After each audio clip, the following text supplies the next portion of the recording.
She came all the way out west to marry a man, and he didn't even have the decency to show up and lie to her face. Maribel Hayes stood in the middle of Willow Bend with one bag, a wrinkled travel dress, and the slow, sinking realization that the life she'd been promised didn't exist. The man who wrote her letters full of warmth and plans had already married someone else, and the whole town saw it happen. If you've ever had someone take everything from you and smile while they did it, stay with me until the end. Like this video, drop your city in the comments, and let's see how far this story travels. The stagecoach pulled into Willow Bend just after noon, when the sun was sitting high and mean above the flat Colorado plain and the dust hadn't settled from the last wagon through town. Maribel Hayes pressed her face close to the small square window and watched the street come into focus. The general store, the livery, a barber shop with a faded sign, a row of hitching posts with horses standing patient and half asleep in the heat. She'd been on that coach for 3 days.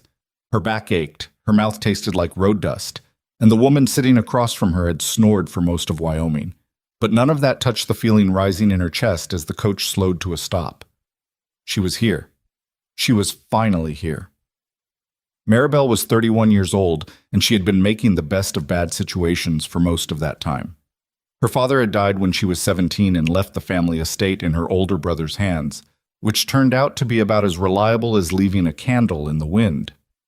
Edmund Hayes had sold off parcels of the land quietly, year by year, while maintaining the appearance of a man with means.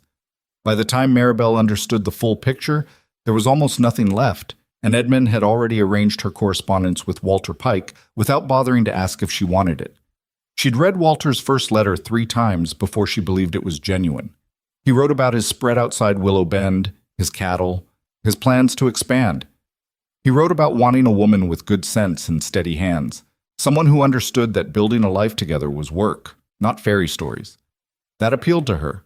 She was not a woman who needed fairy stories. She needed something real. They exchanged letters for 4 months. Walter's words were plain and practical, which she respected. He didn't flatter her. He didn't make promises he couldn't back up, or so she believed. He wrote about a clean house with a good kitchen and a town that was growing. He wrote that a woman with her background would fit in fine. What he did not write, she would learn later, was the truth. The coach driver pulled open the door and set the step down, and Maribel climbed out into the afternoon with her travel bag in one hand and her hat in the other. She smoothed her dress and looked down the main street of Willow Bend, and for just a moment, just the space of one breath, she let herself feel something close to hope. Then she saw Edmund. Her brother was standing near the post office with his hat pushed back on his head, and his expression when he spotted her was not the expression of a man happy to see his sister. It was the expression of a man caught doing something he shouldn't be. "Maribel," he walked toward her with his hands in his pockets. "You made good time." The coach ran ahead of schedule. She watched his face. "Where's Walter?" Edmund looked past her shoulder. "He's around. There's something we ought to talk about first." She'd spent enough years reading her brother to know when he was about to tell her something he'd been rehearsing. The words were always smoother than his conscience. "Edmund, where is Walter Pike?" "He's at the church." He paused. "Maribel, things changed. There were developments I wasn't aware of when I first reached out to Mr. Pike, and by the time I understood the full situation—" "What developments?" Edmund pulled off his hat and pressed it against his chest. He had the decency to look ashamed, at least. "Walter's married. He made an arrangement with a woman whose family has connections in Denver, and it moved faster than anyone anticipated, and—" Maribel stopped listening. Not because she fainted or cried or made any of the sounds a woman was supposed to make when the world pulled the floor out from under her. She stopped listening because there was a buzzing in her ears that drowned everything else out, and she was standing very still, holding her bag, watching her brother's mouth move and thinking about how far she had traveled to get here. 3 days on a stagecoach, 2 weeks packing, 4 months of letters. She became aware slowly that people on the street were watching. A woman outside the general store had stopped sweeping. 2 men leaning against the fence near the livery had gone quiet. A girl of maybe 12 stood on the opposite boardwalk with her arms full of parcels, staring openly. Maribel made herself breathe. "When did he marry her?" Her voice came out level. She was surprised by that. 3 weeks ago. Edmund had the grace to look at the ground. I was going to write, but I didn't know how to. I thought if you were already on your way. You thought if I was already on my way, what? That I'd arrive and the situation would somehow resolve itself? I thought maybe Walter would reconsider. Stop! She held up one hand and the sharpness in it made Edmund flinch. Don't say another word. She stood there in the street for a moment, in front of the stagecoach and the watching town, and she thought about crying and decided against it. Not because she wasn't hurt. She was hurt. There was a hollow, sick feeling spreading through her chest that had nothing to do with the coach ride. But crying would give these strangers something to talk about for a month, and Maribel Hayes had been the subject of enough other people's conversations. She picked up her bag and walked. She didn't know where she was walking. Down the street, away from her brother, past the general store and the woman with the broom and the 2 men at the fence. She walked because standing still felt like surrendering to the moment, and she was not going to do that in the middle of a strange town in front of people she'd never met. The end of the main street opened onto a small square where a water trough sat in front of a hitching post, and beyond that, the land stretched flat and wide in every direction. Maribel stopped there because there was nowhere else to go. She set her bag down, put her hat back on her head, and looked out at all that wide Colorado sky, and she was very, very tired. You need somewhere to sit? She turned. The man standing a few feet away was tall, not in an exaggerated way, but in the way of someone who had spent years doing physical work and had the build to show it. He was somewhere past 40, with a weathered face and dark eyes that were watching her with a kind of careful attention that wasn't unkind. He had the look of a man who wasn't in the habit of talking unless he had something to say. I'm fine, Maribel said. Didn't ask if you were fine. She looked at him more carefully. His coat was plain but well made, the kind that cost real money without announcing it. His horse, standing at the hitching post a few feet behind him, was a large, dark animal that clearly hadn't come from any common stock. The bench in front of the hardware store is empty, the man said. If you're deciding what to do next, it's a reasonable place to do it. I don't need a bench. No, he said. You probably don't. He didn't say anything else, and he didn't walk away. And after a moment, Maribel said, You were watching.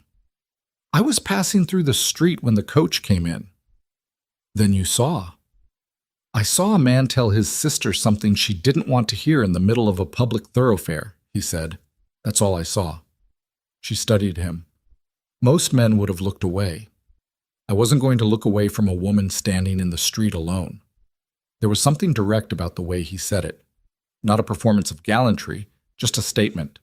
Maribel had spent enough time around men who performed their decency to know the difference. I'm Caleb Rusk, he said. She'd heard the name. Edmund had mentioned it in a letter in passing, the way people in a town mention a local landmark. Red Lantern Ranch, biggest spread in the territory. Caleb Rusk runs it. Serious man, serious operation. She hadn't paid particular attention at the time. Maribel Hayes. She didn't add anything to that. Are you staying in town, Miss Hayes? I don't know yet. He nodded, as if that was a perfectly reasonable answer. There's a decent boarding house on the north end of the street. Mrs. Aldrich runs it. She's not chatty. I appreciate that. She looked back at the street. Edmund had disappeared, which was probably for the best, because she wasn't certain what she would have said to him if he'd followed her. I have a situation, Caleb said. She turned back to look at him. My father's been unwell. Not in body. His body is fine enough for a man his age. But since my mother died 2 years ago, he doesn't engage much with anything. The ranch house needs someone to manage it properly. Someone to keep the household, cook when the cook isn't there, make sure things get done.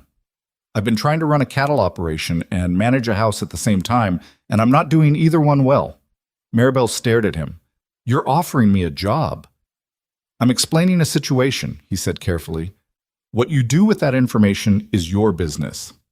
You don't know anything about me. I know you didn't fall apart in the street when you had every reason to. That tells me something. She was quiet for a moment. The afternoon wind came through and kicked a little dust up off the square. Somewhere down the street, a dog was barking at something it probably couldn't reach. What would this position pay? She said.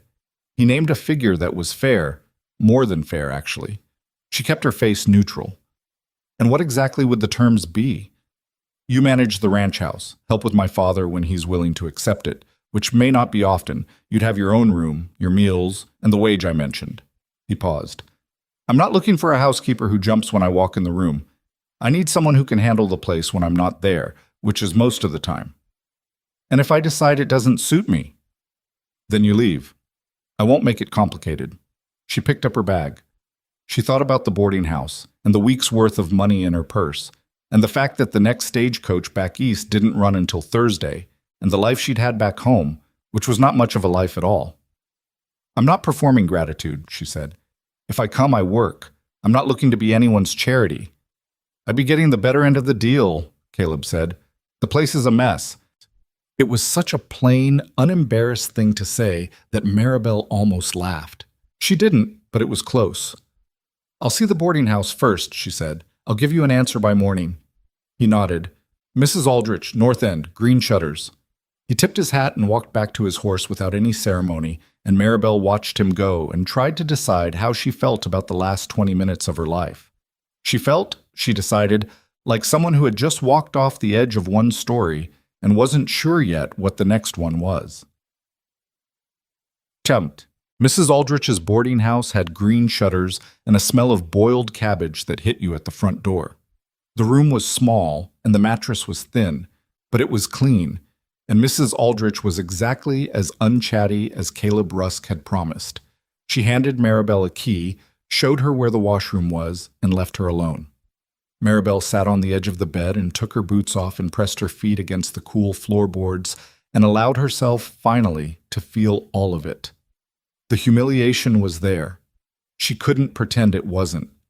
She had traveled 1,000 miles to marry a man she'd never met and arrived to find he'd replaced her before she got off the coach. The whole town of Willow Bend had seen it. Whatever happened next, that was going to follow her name for a while. But under the humiliation was something else. Something she hadn't expected, a kind of cold clarity. Edmund had arranged this. Edmund had negotiated her life like a line item in an estate ledger, and Walter Pike had agreed to marry her based on the assumption that she came with money behind her, and when he'd figured out the money wasn't there, he'd simply found a different arrangement. She had never been a person in this transaction. She had been an asset, and when the asset turned out to be worth less than expected, the deal fell through. She sat with that for a long time. Then she got up, washed her face in the basin on the dresser, and ate the cold biscuit she'd saved from the coach station in Pueblo. She chewed slowly and looked out the small window at the street below, where the afternoon was settling into early evening and the lamplighter was starting his rounds. Walter Pike came back to mind, and she let him stay there for a moment, long enough to look at him clearly. He wasn't a villain, exactly. He was just a man who treated a woman like a transaction and walked away when the numbers didn't add up. She'd known men like that all her life. Her brother was one of them. What surprised her was Caleb Rusk. She turned him over in her mind carefully, the way she might turn over a stone to see what was underneath. He could have ignored her in the street. Most men would have. A woman publicly discarded by her intended was an awkward thing. People didn't want to get too close to that kind of embarrassment, as if it might be catching. But Caleb Rusk had stood in the square and offered her a practical solution without wrapping it in pity. She didn't trust that yet. She didn't trust much at this particular moment. But it was interesting. She slept badly and woke before sunrise and lay in the thin dark listening to the town come alive outside. The first wagon out, the rooster 2 streets over, the distant sound of someone's dog, and the whole slow prairie morning pulling itself into shape. By 6 o'clock, she was dressed. By 7, she was eating breakfast in Mrs. Aldrich's small dining room, which she shared with a traveling salesman who was too tired to make conversation, and a young man with ink-stained fingers who appeared to be writing something in a leather notebook.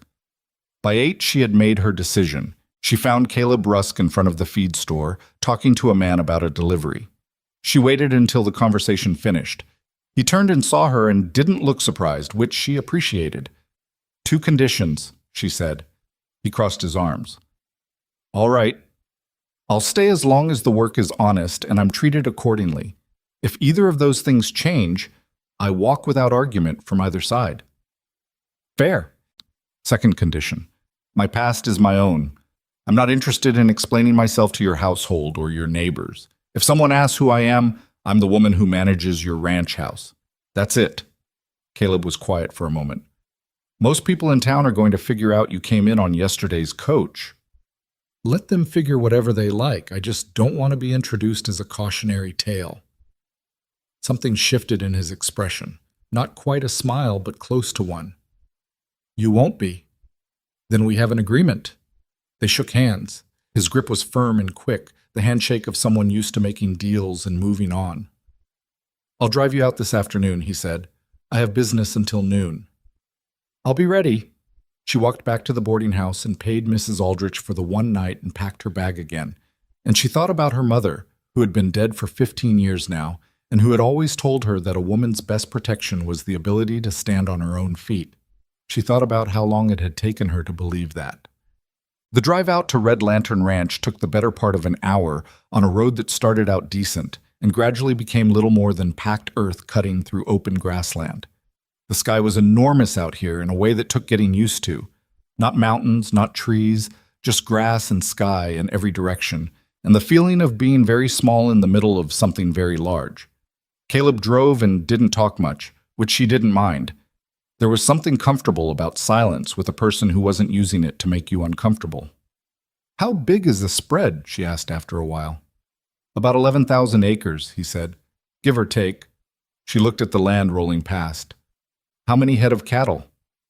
Came in just over 3,000 last season. We're running a spring roundup in 2 weeks. She did quiet arithmetic. That was a significant operation. She'd grown up around her father's smaller cattle holdings before Edmund sold them, and she understood enough of the business to know that 3,000 head meant dozens of hands, complicated logistics, and money moving in volumes most people in Willow Bend would never see. Your father, she said carefully. What should I know? Caleb's jaw tightened slightly. He's not difficult. He's just absent. He used to run the morning meetings with the ranch hands, used to ride every inch of this property twice a week. After my mother died, he stopped. He sits in his room mostly. He'll come to the table sometimes, but he doesn't talk. Does he resent visitors? He doesn't resent anything. That's almost worse. She understood that, actually. She'd seen grief do that to people, not turn them angry or loud, but hollow them out until they didn't push back against anything at all. I won't push him, she said. I'm not asking you to fix him. I know you're not. He glanced sideways at her. You have family? An older brother. Are you close? She thought about Edmund standing in the street with his hat against his chest. No. He nodded and didn't pursue it. Red Lantern Ranch appeared at the end of a long drive lined with post fence, and it was larger than she'd expected. The main house was 2 stories, built from timber and stone, with a long covered porch running the full width of the front, and a red lantern hanging from the post at the top of the front steps. Beyond it, she could see the bunkhouse, the barns, the corrals, and further out, cattle moving slow across the grass. It should have felt prosperous. It did, technically. Everything was in good repair. The fences were solid. The barn doors were straight in their hinges. But there was something missing from it. The flower beds in front of the porch were full of dirt and dead stalks. The porch furniture sat dusty and uneven. One chair turned at an angle as though someone had gotten up in a hurry and never came back to straighten it. The house felt like a place that had been well loved and then stopped. A ranch hand came to take the horse, and Caleb led her up the porch steps and in through the front door. The inside was the same. Good bones, good materials, but cold in a way that had nothing to do with temperature. The kitchen was the worst of it. Functional but grim, the kind of kitchen where meals got cooked but never enjoyed. Mrs. Greer was the last housekeeper, Caleb said. She left in January. I haven't found anyone since. How long has the kitchen been like this? Since January. She walked through it slowly. The pantry was stocked.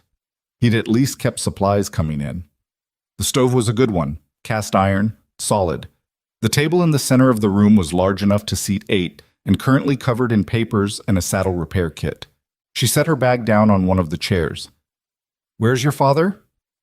His room. He comes down for meals sometimes, not always. And where is his room? Top of the stairs, end of the hall. She looked up at the ceiling for a moment as if she could see through it. I won't bother him today. Good. But I need the kitchen. She moved the saddle repair kit off the table and stacked the papers to one side. I'll start there. Caleb watched her for a moment. Your room's off the kitchen, back left. I'll find it. He stood there another moment, as though he wasn't entirely sure what to do now that someone else was in charge of the kitchen, and then he nodded and left her to it. She worked for the rest of the afternoon. The kitchen had been neglected but not ruined, which was something.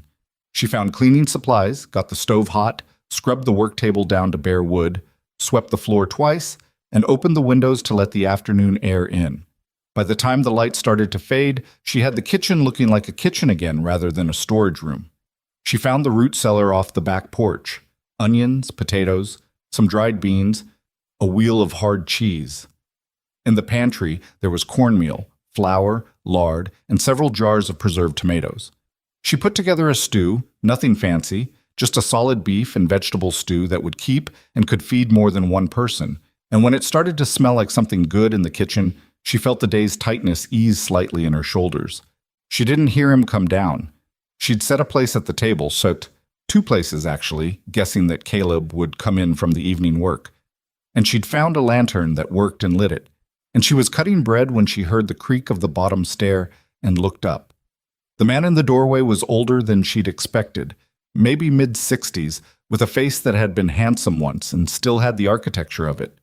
He was thin in a way that suggested he wasn't eating regularly, and his eyes, when they landed on the lit kitchen, carried an expression she recognized, the look of someone who hadn't expected to find anything here and wasn't sure what to do now that they had. "You're Silas," she said. Not a question. He blinked. "I'm told there's someone new." Maribel Hayes. She didn't go toward him. Something told her that would be wrong, that this was a man who needed to come to things in his own time. "I made stew. There's enough." He looked at the stew. He looked at the table, with its two places and its lit lantern. He looked like a man watching something from a long distance that he couldn't quite name. "Margaret used to light that lantern at supper," he said. His wife. Caleb had said 2 years, and the way Silas said her name, it sounded like yesterday. "Would you like to sit?" Maribel said. He stood in the doorway a moment longer. Then, slowly, he moved to the table and pulled out a chair and sat down. She ladled stew into a bowl and set it in front of him and didn't make a production of it. She sat across from him with her own bowl and they ate in silence.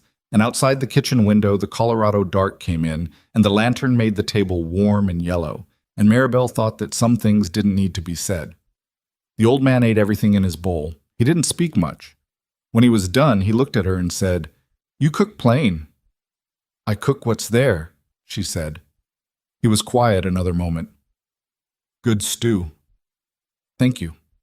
He pushed back from the table and stood slowly, and she watched him go back toward the stairs without offering help he hadn't asked for. At the doorway, he stopped. "You planning to stay?" he said. She thought about it for a moment. Honestly, not the way you think about something when you already know the answer. "I think so," she said. He made a sound that wasn't quite an agreement and wasn't quite a disagreement, and disappeared into the dark of the stairwell. Maribel sat at the kitchen table alone and listened to the quiet of the house around her, and she thought that quiet was different here than it had been in Mrs. Aldrich's boarding house. That quiet had been the quiet of a place that had no reason to hold its breath. This quiet was different, the quiet of a house that was waiting for something. She got up and cleared the bowls and washed them in the basin and put them away, and then she stood at the kitchen window and looked out at the dark and the stars above the flat Colorado plain, and she was very far from anything she had known before. But she was still standing.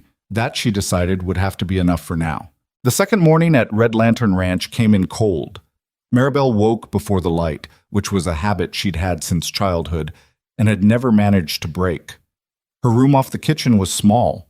A bed, a dresser, a hook on the wall for her coat, but the mattress was better than Mrs. Aldrich's, and the window faced east, which meant that when the sun finally came, she'd see it first. She lay still for a moment listening to the house. Upstairs, nothing moved. Outside, the slow sounds of a ranch beginning its day. Boots on gravel, a gate swinging, a horse moving in the near corral. She got up, dressed in the dark, and went to the kitchen. The stove was cold. She built it back up from the banked coals she'd left the night before and put water on for coffee and stood at the window watching the gray light spread across the grass while she waited for the kettle. The flower beds were still dead out front. The porch chair was still at its wrong angle. She'd been here one day. She was not going to fix everything in one day, but she could make coffee, and she could make it before anyone else came down, and she could have a few minutes alone before the household woke up and required things from her. She had learned a long time ago that those first quiet minutes were the ones that kept everything else from unraveling. She was on her second cup when Caleb came through the back door. He stopped when he saw her. Not surprised, exactly. More like a man recalibrating something. "You're up," he said. "Coffee's on the stove." He poured himself a cup and stood at the far end of the kitchen and drank it without sitting down. He was already dressed for the day. Work clothes, worn boots, a jacket that had seen a lot of weather. There was mud on the left boot that hadn't been there yesterday, which meant he'd already been out. "How early do you start?" she asked. 4:30 usually. Something needed checking on in the north pasture. She nodded. "Did your father come down at all last night, after supper?" "No, he doesn't usually." He looked at the table as if he was seeing it differently than he had yesterday. "He came down for supper." "He did." "He hasn't done that in a while." Caleb wrapped both hands around his mug. "He say anything?" "Not much. He said my stew was plain." Something crossed Caleb's face that was too complicated to name. He used to say that to my mother. She cooked plain. He meant it as a compliment." Maribel absorbed that without comment. She filed it away the way she filed most things, quietly, for later. "I want to talk about the household budget," she said. "If I'm managing this place, I need to know what I'm working with. I'll get the ledger after breakfast. And I want to look at the pantry list. Some things are running low. I'll arrange a supply run to town Thursday." "Good." She set down her cup. "And the flower beds." He looked at her. "What about them?" "They need to come out and be replanted. Not today, not this week, but eventually. The dead stalks out front make the whole house look abandoned." He was quiet a moment. "My mother planted those." She had guessed as much. "I know. I'm not saying pull them today. I'm saying it needs doing, and when you're ready, I'd like to do it." He looked at her for a long moment with an expression she couldn't quite read, and then he nodded once and finished his coffee and set the mug on the work table and went back out. She stood in the kitchen and thought that this was going to be more complicated than managing a household. The ranch hands were 12 in number, not counting Caleb. They ate their meals in the bunkhouse and stayed largely out of her way, but she began to notice them noticing her. The way conversations shifted slightly when she crossed the yard, the way eyes tracked her path from the house to the root cellar and back. She was a new element, and they were taking her measure. She let them look. She didn't explain herself. The one who came to her first was a young man named Denny, maybe 22, with a sunburned nose and the kind of cheerful stupidity that either got people hurt or kept them alive depending on the situation. He knocked on the kitchen door frame one afternoon while she was reorganizing the pantry shelves. "Ma'am, Mr. Rusk said to ask if you needed anything from the cold cellar." "Appreciate it. I found the cold cellar myself this morning." She didn't look up from the shelves. A pause. "He said we heard you were from back east?" "Colorado's east of here," she said, "and north." Another pause. She could feel him trying to figure out if she'd meant something by that. She had. "Yes, ma'am." Footsteps retreating. She wasn't trying to be cold. She just didn't have the energy for the particular dance where a new woman in a household was required to be warm and approachable and non-threatening, while everyone around her decided whether to respect her or not. She had learned that being useful was faster than being agreeable, and she concentrated on being useful.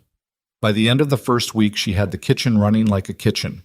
She'd reorganized the pantry, inventoried the supplies, identified what was missing, and worked out a weekly schedule for the cooking that didn't require anyone to make decisions at the last minute. She'd found a woman in the bunkhouse roster. Not a woman, as it turned out, but a note that a previous housekeeper had hired a local girl to come in twice a week for laundry, and she sent word to town to ask if the girl was still available. She was. Her name was Petra, she was 17, and she showed up on Tuesday morning looking like she expected to be tested. Maribel put her to work on the linens and told her she'd done well when she had, and corrected her once about the way she was hanging the sheets, and by the end of the day, Petra seemed to understand what was required and wasn't nervous anymore. That was week 1. Silas came down to supper 3 times that week. Not every night. The 4th night, his door stayed shut and the stairs stayed quiet, and Maribel set a tray outside his room and didn't knock, just left it there. In the morning, the tray was empty. She took it back to the kitchen and washed it, and didn't say anything to Caleb about it. The second time Silas came to the table, he'd put on a different shirt. She noticed, but didn't mention it. The part that nobody told her about was the size of the loneliness out here. She'd known the ranch was remote. The drive-in had made that clear. But knowing it and living it were different things. The nearest neighbor was 6 miles east, and town was further than that. The hands kept to the bunkhouse after dark. Caleb worked from before sunrise until after sunset, came in, ate, and was usually too tired for conversation. Silas, when he came to the table, didn't talk much. Petra left by mid-afternoon. Maribel had spent most of her adult life managing households and people and situations, and she was good at it, but she had always had other people around to manage. Here the evenings were just her in the kitchen and the sound of the wind against the glass. She found the books in the study on the 2nd floor. Caleb's study, or what had been his study, and appeared to have become a second storage room. There were shelves along the back wall with an actual collection of books that surprised her. Histories, a few novels, a complete run of a surveying journal, several technical volumes on cattle ranching that she would not have expected anyone to read for pleasure. She took one of the novels back to her room and read until the lamp oil got low.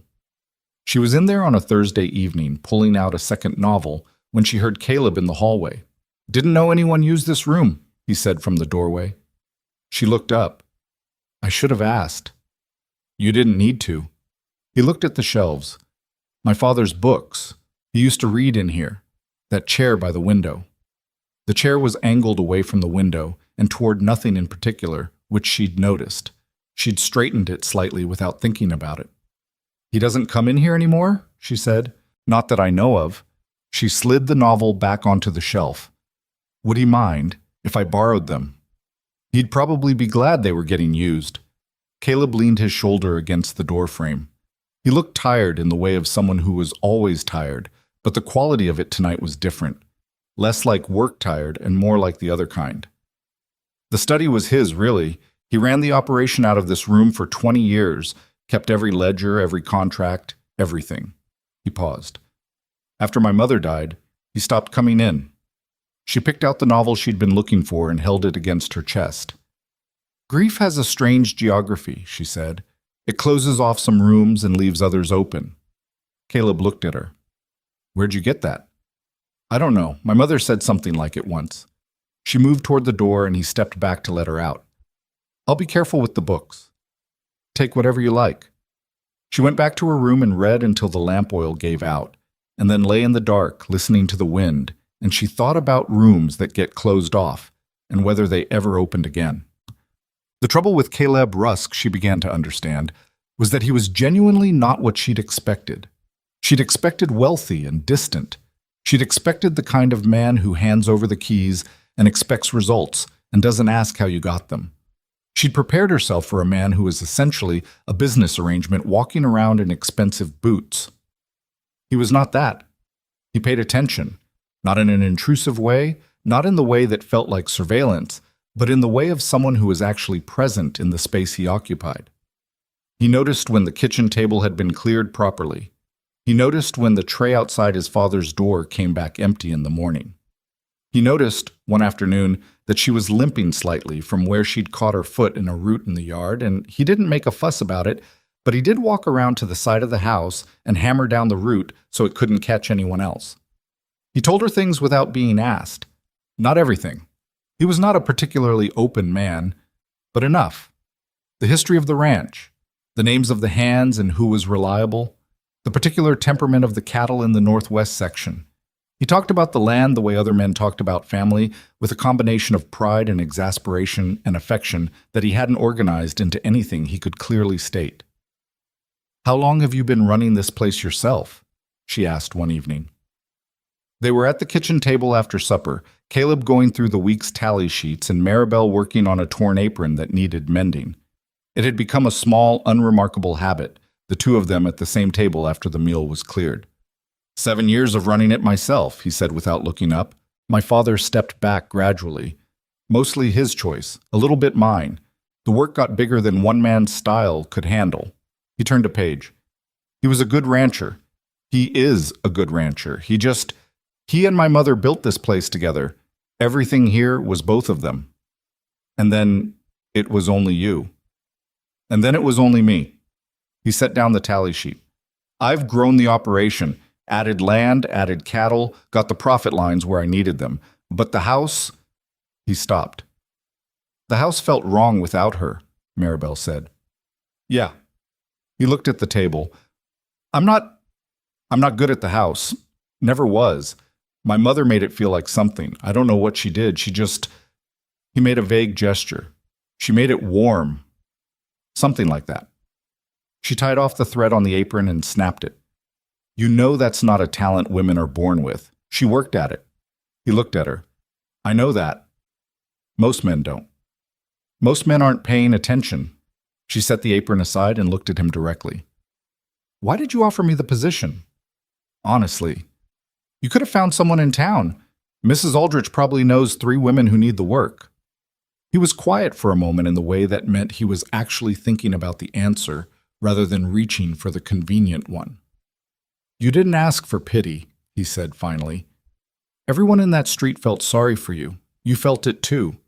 I could see it, but you didn't reach for it. He picked up his tally sheet again. I've had housekeepers who needed managing. I needed someone I didn't have to manage.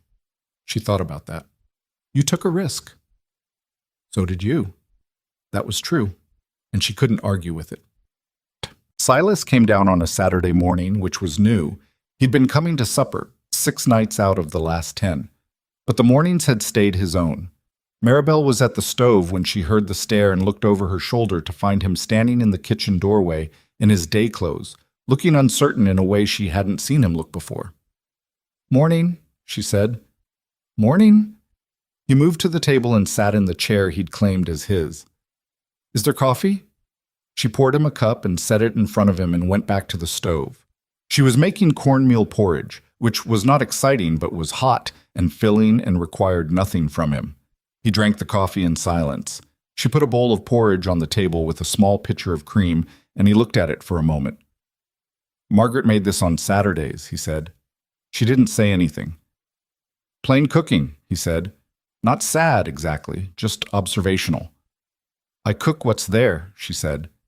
Same as she'd said the first night. Something in his expression shifted. He picked up the spoon. They sat in the same kitchen silence they'd developed over the last 2 weeks, but this time he asked, without looking up from the bowl, Where'd you learn to cook? My mother. She died when I was 16. Mine died when I was 11. He poured cream into the porridge. You don't forget the cooking. It stays in your hands. She turned from the stove and looked at him. He was looking at the table, not at her. Your son says you built this place, she said. We built it. Margaret and I. He was quiet a moment. Caleb built it bigger, but we built it first. He drank some coffee. You've been fixing things up. Trying to. The pantry shelves are different. Reorganize them. He nodded slowly. I used to know where everything was. Margaret had a system. He paused. What's your system? She told him. It was a simple system, grouped by how often things were used, heaviest things low, glass things out of reach of a quick arm. He listened, and she could see him filing it away. Makes sense, he said. And that was it, and they finished the meal in quiet. But he stayed at the table after. He didn't go immediately back to the stairs the way he usually did. He sat with his empty coffee cup and looked out the window at the yard where one of the hands was leading a horse across the far fence, and Maribel washed the bowls and didn't press him. After a long while, he said, She would have liked you. Maribel set a bowl on the shelf without turning around. I'd have liked to know her. He pushed back from the table. His chair made a sound on the floor that seemed very loud in the quiet kitchen. Then his footsteps, going not toward the stairs but toward the back door. She turned. Silas Rusk was standing at the back door with his hand on the frame, looking out at the yard with an expression on his face she hadn't seen before. Not the hollowed-out, absent look she'd come to recognize, but something older and more present. He was actually looking at the land. He was seeing it. Then he went out. Maribel stood in the kitchen with a dish towel in her hands and felt the weight of that moment without knowing quite what to do with it. She folded the towel and laid it on the counter and went to the window and watched Silas walk slowly out across the yard toward the far fence, and she watched until he was just a shape in the distance moving through the grass. That evening at supper, Caleb came in from the north pasture and stopped just inside the kitchen door. Silas was already at the table. Caleb looked at his father the way you look at something you thought was lost. He looked at Maribel. She shook her head slightly. Not now. Don't make it into something. Just sit down. He understood her, which still surprised her sometimes. And he sat down, and they ate, and Silas talked about the fence line on the eastern boundary that had been repaired wrong 3 years ago and still needed attention, and Caleb said he knew and had been planning to get to it, and Silas said he'd like to ride out and have a look when the weather cleared, and Caleb said, "All right," and Maribel refilled the bread basket and said nothing. After Silas went upstairs, Caleb sat at the table and didn't say anything for a long time. Maribel cleared the supper plates and washed them and hung the dish towel and was putting on her apron for the morning prep when he finally spoke. "I don't know what you did." "I didn't do anything. I made cornmeal porridge on a Saturday morning and left the back door where he could see it." "That's not nothing." She wiped down the work table. "He was ready." "You can't make someone ready. You can just be there when they are." Caleb was looking at the stairs again, at the place where his father had been. "He used to sit at that table every morning when I was young. He and my mother, every morning before the hands were even up." He stopped. "I forgot what that looked like." She didn't have anything to say to that, so she didn't say anything, and the kitchen was quiet and warm, and outside the Colorado night was very big and very dark, and she thought that some things repaired themselves if you gave them the right conditions. Not everything, but some things. It was on the third week that the rumors reached her. She'd gone into Willow Bend with Caleb for the supply run. She'd needed to see the merchant herself to sort out a discrepancy in the last order. And while Caleb was in the feed store, she was at the dry goods counter, and she heard her name. She didn't hear it directly. She heard the shape of it, a pause in the conversation of two women near the bolts of fabric, a certain careful quality to the silence that follows someone's name when they're not supposed to know they've been discussed. She continued itemizing her list, and the women continued not looking at her, and she paid for the supplies and went back to the wagon. She found out the specifics from Petra 2 days later. Petra was not a gossip. She'd established that fairly quickly. But she was 17 and 17-year-olds in small towns absorbed information through the walls. "There's some talk," Petra said, not meeting her eyes, folding a sheet with elaborate concentration. "About what?" "About you. And Mr. Rusk." Petra folded the corner in. "People are saying they're wondering why a man like him would take in a..." She stopped. "A woman who got left," Maribel said evenly. Petra looked up. "It's not right that they're saying it." "No, but they're going to." Maribel took the other end of the sheet. "What exactly are they saying?" "That it's not proper, that that Mr. Rusk must be getting something out of the arrangement that isn't household management." She went back to the corner, her face red. "Mrs. Thelman at the Mercantile said she felt sorry for Mr. Rusk, having to take in strays." The word landed cleanly. Maribel let it sit for a moment. "Did she?" she said. "I don't think that," Petra said quickly. "I want you to know that. I think you've done more for this house in 3 weeks than—" "I know you don't think it." Maribel folded her end with precision. "And I know who I am and what I'm here for. What other people think about it is their business." She stacked the sheet on the pile. "But thank you for telling me." She was all right that evening.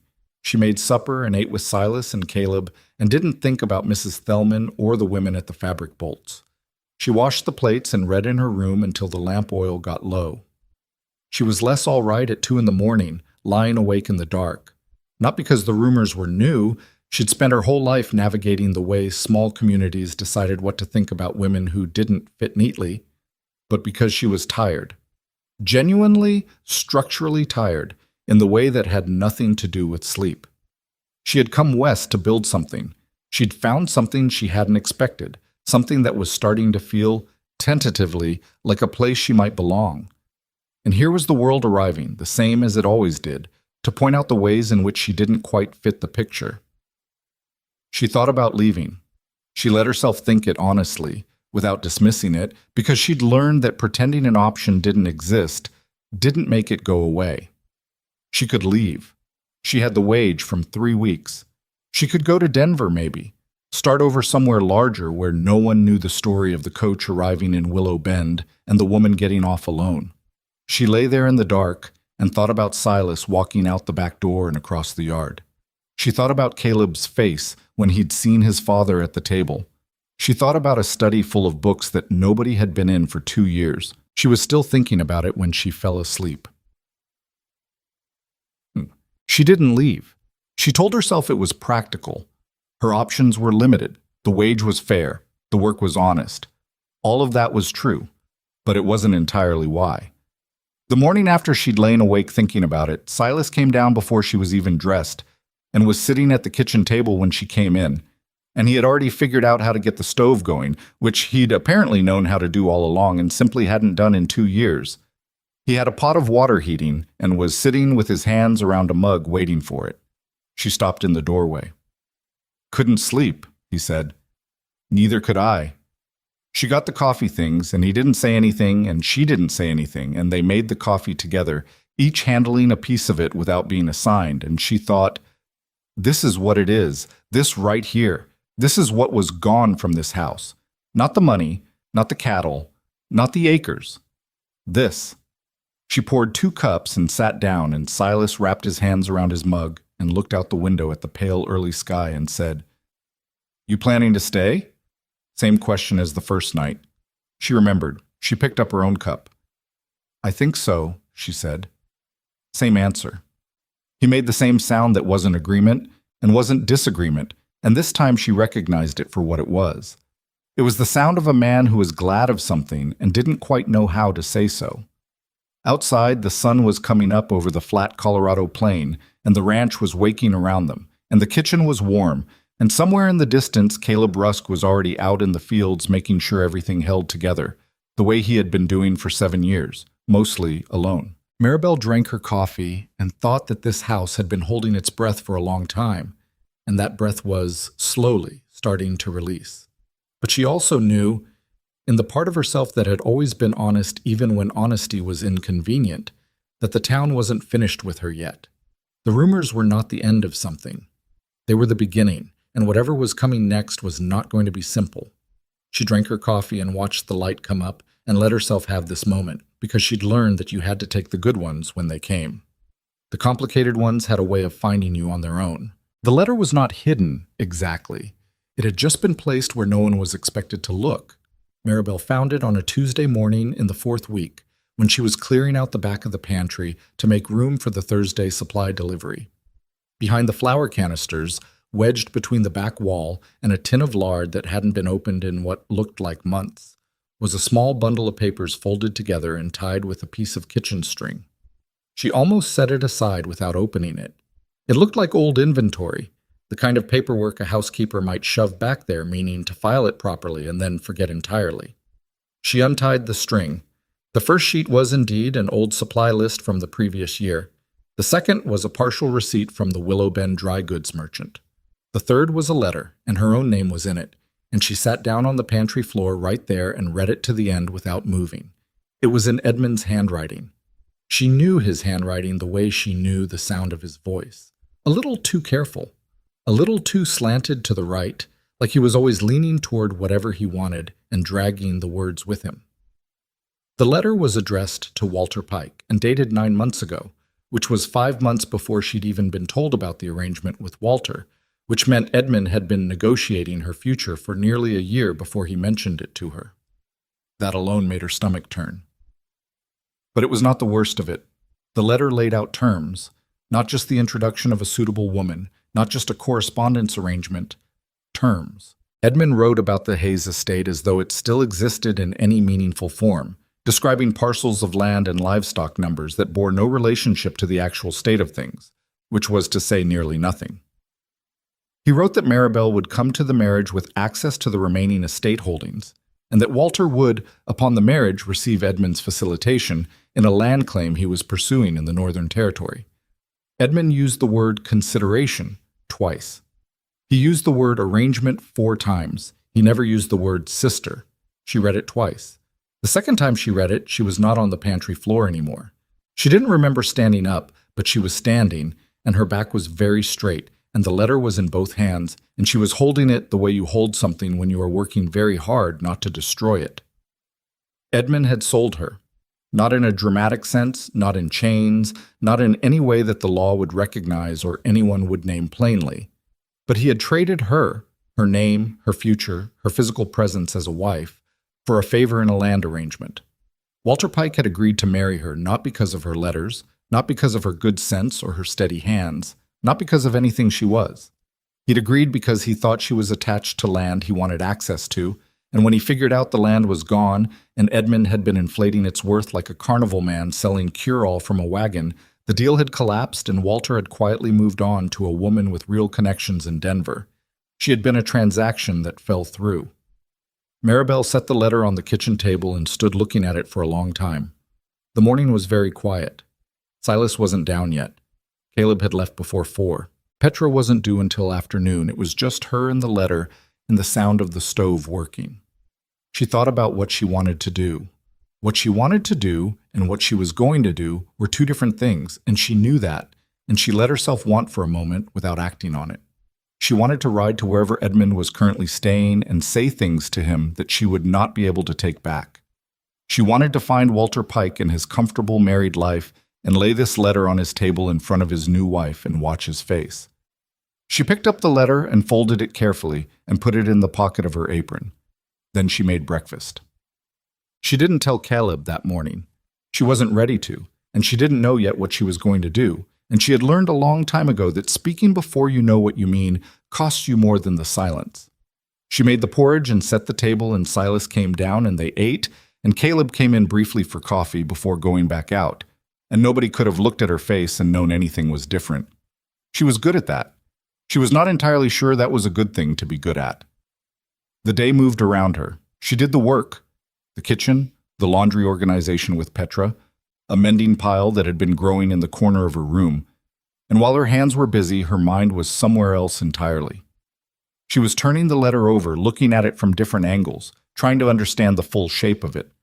The arrangement Edmund had made with Walter would have required Walter to believe the Hayes estate had real value. Edmund must have lied substantially and consistently. But Walter was not a stupid man. He'd had 4 months of correspondence with her, and her letters had been honest, and at no point had she suggested she was coming west with a dowry, or land, or family money behind her.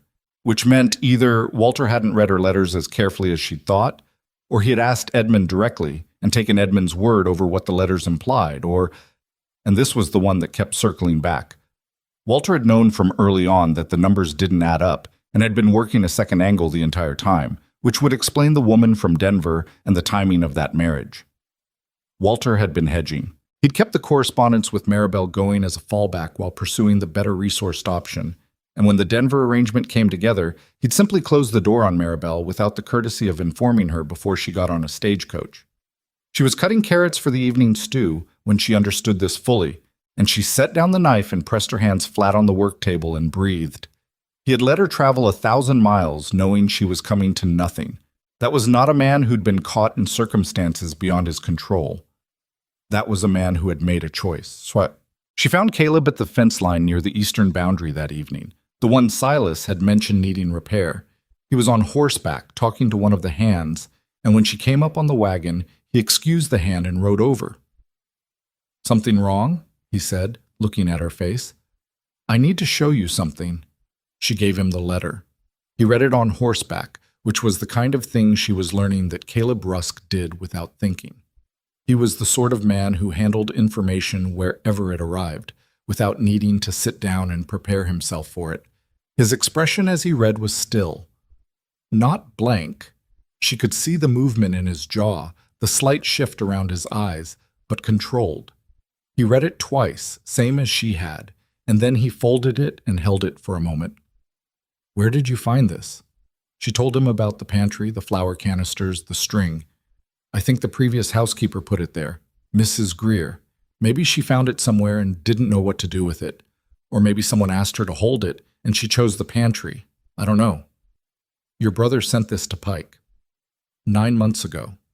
Caleb looked down at the letter in his hand. He described property that doesn't exist, or that existed in some diminished form. Edmund he's good at describing things the way he wishes they were. She kept her voice level. He was trying to get Pike's cooperation in a land claim he wanted to make. Using me as the bargaining piece? Caleb was quiet for a moment that stretched long enough that she could hear the horses breathing and the wind moving through the fence posts. "What do you want to do about this?" That was the question she'd been sitting with all day. "I want to go to Willow Bend and speak to Walter Pike directly." "That'll stir things up."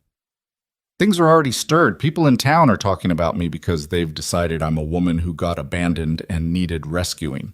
What they don't know is that the abandonment was orchestrated. Those are two very different stories." He looked at her. "Why does the town's version matter to you?" It was a fair question, and she'd asked it of herself. "Because if I leave it the way it is, I spend the rest of my life being the woman who showed up and got left. And the men who arranged it, Edmund, Walter, they carry on without consequence. Walter has a wife and a life in Denver connections, and whatever the land claim turned out to be. Edmund goes on to the next thing." She met his eyes. "I'm not interested in consequences for their own sake, but I'm interested in the record being straight." Caleb nodded slowly. He handed the letter back to her. All right. All right, what? All right, let's go to Willow Bend." She hadn't expected that to be simple, and the fact that it was landed somewhere in her chest in a way she didn't entirely have words for. "You don't have to come." "I know I don't have to. I mean it. This is my Maribel." He said her name with a kind of quiet emphasis that stopped her. "I'm not coming to fight your battles. I'm coming because I'm the man who employed you, and because Pike and your brother have been putting false information around this town about a woman under my roof, and I have an interest in that being corrected too." He put his hat back on. "Is that acceptable?" She thought about it. "Yes." "Good. Thursday, after the morning work." He rode back toward the ranch without any further discussion of it, and she drove the wagon back along the fence line and thought that Thursday was going to be a hard day. Edmund found her first. He arrived at Red Lantern Ranch on Wednesday morning, which she had not expected, and which told her that someone in town had sent word that she'd been asking questions. She was in the kitchen when she heard the wagon, and she looked out the window and saw her brother climbing down with his hat in his hand and his shoulders set in the particular way that meant he had prepared a speech.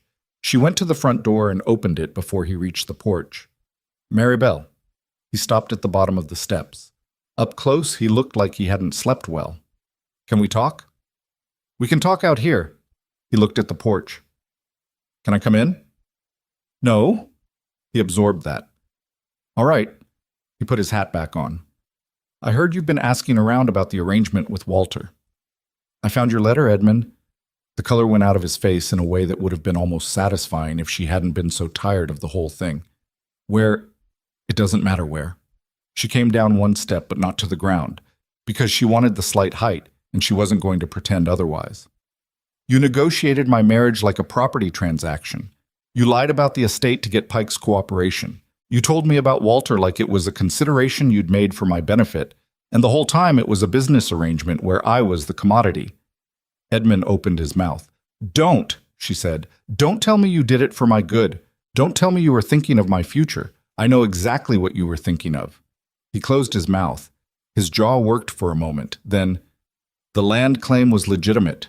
The Northern Territory filing would have been good for both of us if Walter had followed through, if the arrangement, she repeated. "I was part of an arrangement, Edmund. That's what you're telling me. You're confirming it." I was trying to secure your future. You were trying to secure a land filing that you needed a partner's cooperation to complete, and you used me to get it." She held his gaze. "How long did you know that Walter was pursuing the Denver woman?" Edmund looked at the porch railing. "Edmund, I heard something. 3 months before you left. I thought it might not come to anything. I thought if you arrived and he met you in person, you knew." The words came out very quiet, which was worse, she'd been told, than when she was loud. "You knew he was looking elsewhere, and you put me on a stagecoach anyway. I didn't think No, you didn't." They looked at each other across the porch steps in the Colorado morning, and she thought about all the years of it. Edmund making decisions and Maribel managing the consequences. Edmund constructing situations and Maribel finding a way to live in them. She'd been doing it her whole adult life, and she'd told herself it was family, and family required tolerance, and that had been the story she'd lived inside of because it was easier than the other one. "What are you going to do?" he said. His voice had changed. The prepared speech was gone. He just sounded tired and a little scared. "I'm going to Willow Bend tomorrow. I'm going to speak to Walter." "Maribel, you'll only cause a scene. Walter's established there. His wife's family has connections with the county commissioner. If you go in there making accusations..." "I'm not making accusations. I have your letter." He went quiet. "You wrote it in your own hand, Edmund. You described our family estate in terms that are nowhere near the truth. You discussed me like a line item." She straightened. "I'm going to show that letter to Walter Pike, and I'm going to tell him in front of whoever is present what happened, what you both did." She paused. "If you want to be there to tell your version, that's your choice." "And if I tell you not to go?" She almost laughed. "Then I go anyway." He stood at the bottom of the porch steps with his hat in his hands again, and he looked like the boy she'd grown up with for just a moment, uncertain and overreached, standing in the yard after doing something he shouldn't have, and not knowing how to undo it. She felt something for that boy. She always had, but the boy and the man were not the same thing, and the man had put her on a stagecoach knowing what was waiting. "Go home, Edmund," she said, "or come tomorrow. Either way, I'll be there." She went back inside and closed the door. Caleb had seen the wagon from the field and came in at midday, earlier than usual, and she told him what had happened over lunch. He listened without interrupting, which she appreciated, and when she finished, he was quiet a moment and then said, "Do you think he'll be in town tomorrow?" "I don't know. He might try to warn Walter." "That's likely." "That's fine. I'd rather Walter know I'm coming than have it be a surprise. A surprised man reaches for the first story he can find. A man who's been warned has already thought through his defense, and then you know what his defense is." Caleb looked at her over the table. "You've done this before." "Done what?" "Walked into a room where everyone was prepared for you and done it anyway." She picked up her fork. "My whole life," she said. That afternoon, she sat at the kitchen table and wrote down, carefully, the facts as she knew them. Dates, amounts Edmund had described in the letter versus the actual state of the estate. The timeline of Walter's correspondence with the Denver woman as far as she could piece it together. She didn't have all of it, but she had enough. The letter was the center of it, and the letter was damning on its own. Silas came down at 3 and found her at the table with papers spread in front of her, and he looked at it for a moment without speaking and then went to the stove and poured himself some cold coffee and came back and sat down. "You're going to town tomorrow," he said. Word traveled fast in a small household. "Yes. Caleb told me." He wrapped his hands around the mug. "Walter Pike. You know him?" "Knew of him. His family had a small holding north of Willow Bend about 15 years ago. They sold it." He looked at her papers. "He married a woman from Denver." "I know. Her family owns the hotel and 2 commercial lots on the main street." He said this plainly, not as a threat, just as information. "Pike's been in business with her father since January." She absorbed this. "So he's comfortable." "Very, and connected." Silas turned the mug in his hands. "You know what that means when you walk in there tomorrow?" "It means he has more to lose than I do." Silas raised an eyebrow. "That's one way to read it." It's also one way to read it that he has more resources to make me look bad. Yes. He nodded. That too. She stacked her papers and leveled them against the table. I know, I've thought about it. I imagine you have. He was quiet a moment. My wife would have done the same thing, walked right in. He almost smiled, scared to death, but walked right in. Maribel looked at him. It was the most he'd said about Margaret in a conversation directed at her rather than at the middle distance. Was she often scared? Constantly. Never let it stop her. He pushed back from the table. That's not the same as fearless. That's different. Better, I think. He took his mug and went back upstairs, and she sat at the table a moment longer and thought about the difference between fearless and scared but walking in anyway, and decided that Silas Rusk was probably right. They left for Willow Bend at 8 in the morning, Caleb driving and Maribel beside him on the wagon seat. The morning was gray and cool, a thin line of clouds sitting low on the western horizon that might become weather by afternoon or might blow south without amounting to anything. The road was hard-packed from recent dryness, and the wagon moved fast. Neither of them talked much for the first mile. Then Caleb said, "What do you need from me in there?" She'd thought about this. Nothing, unless it gets to the point where Walter decides to make it physical. He glanced sideways at her. Walter Pike doesn't strike me as a man who gets physical. No, but sometimes men who don't get physical decide to use the law instead, and if he does that, if he tries to claim I'm the one making false statements, then I need you to be able to confirm that the letter exists and that you saw it. That I can do. I don't need you to speak for me. I know that. She looked at the road ahead. I'm saying it specifically because I need to say it specifically, not because I think you'd try to. He was quiet for a moment. Noted. They came into Willow Bend just before 10. The main street was busy in the mid-morning way of a town that had business to conduct. Wagons at the feed store, women at the mercantile, men standing outside the land office talking with their thumbs in their pockets.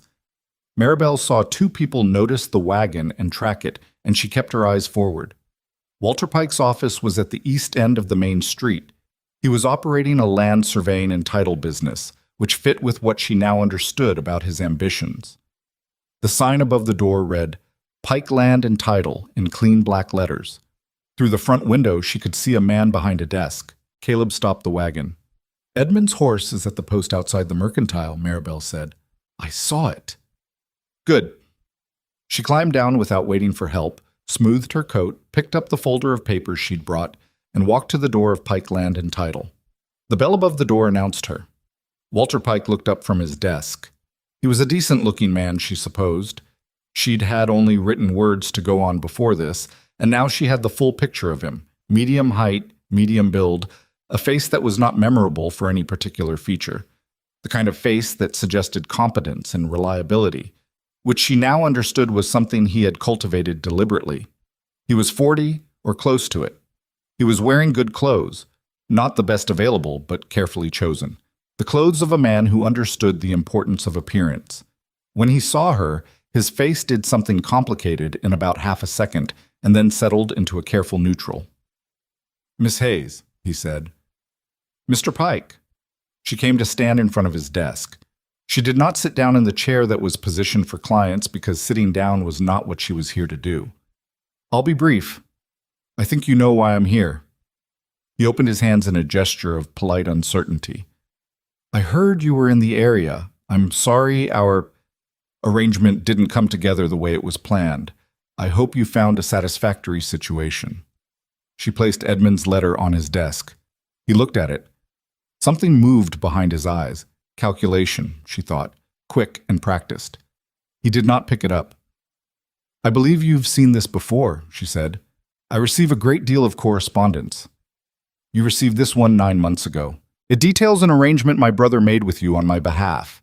An arrangement I was not told about, involving the promise of access to estate properties that don't exist in the condition described, in exchange for your support of a land claim he was pursuing in the Northern Territory. She kept her voice conversational. I'd like to discuss that. The door opened behind her. She knew without turning that it was Edmund. His footsteps were as familiar as his handwriting. Walter looked past her. Edmund. Walter. Edmund came to stand somewhere behind and to her right.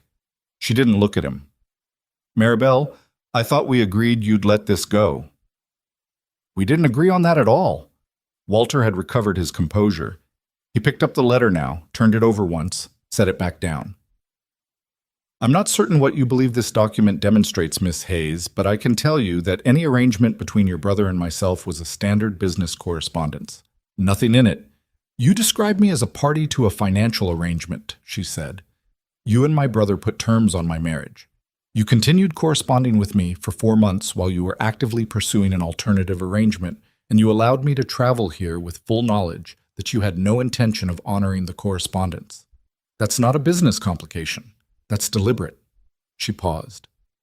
And the descriptions of the Hayes estate in this letter are not accurate, which means either you knew they weren't accurate and proceeded anyway, or my brother deceived you, in which case I'd expect you to be as interested as I am in making that clear. Walter's jaw had tightened. You're making serious accusations. I'm describing what's in your correspondence. That letter is between your brother and myself. It's private communication. It describes me. I'd argue I have some standing in the matter. Behind her, Edmund said, Maribel, there's no point to this. Nothing you do here today changes what happened. You have a position at the Rusk Ranch. She turned, just enough to look at him directly. Don't. He stopped. She turned back to Walter. For a moment, the three of them occupied the office in a silence that had considerable weight to it. Through the front window, she could see Caleb leaning against the wagon across the street with his arms crossed. And she was aware of people on the sidewalk outside slowing down, which meant the raised voices had carried. Walter stood up from behind his desk, which was a positioning move. He was not a small man, and he was accustomed to using height to end conversations. I think you should take your letter and go home, Miss Hayes. You've had a difficult time, and I'm sorry for it. But coming in here and making threats isn't going to... I haven't threatened anything. She didn't step back. I've described facts. Your interpretation of facts. Then let's discuss the interpretation. She hadn't planned to push this far, but he'd given her the opening, and she was too far in to leave it. Edmund described 60 acres of the Hayes homestead as actively productive. That land was sold 4 years ago. He described cattle holdings of 40 head. Those animals were sold before my mother died. He told you I would come to the marriage with access to remaining estate funds. There are no estate funds. She watched his face. So either he lied to you, or you knew he was lying and you still wrote back with your terms, which means you were willing to carry on the arrangement as long as something else worked out. And when something else did work out, you closed the door on me without the basic courtesy of a letter. Walter said nothing. Which is it? She said. The door opened again. This time it was not someone she expected. The woman who came in was maybe 35, well-dressed in the particular way of Denver money, not flashy, but precise, with a sharp face and sharp eyes that went immediately to the letter on the desk, and then to Maribel, and then to Walter, in a sequence that told Maribel everything she needed to know about how fast this woman's mind worked. Clara, Walter said, and his voice had changed completely.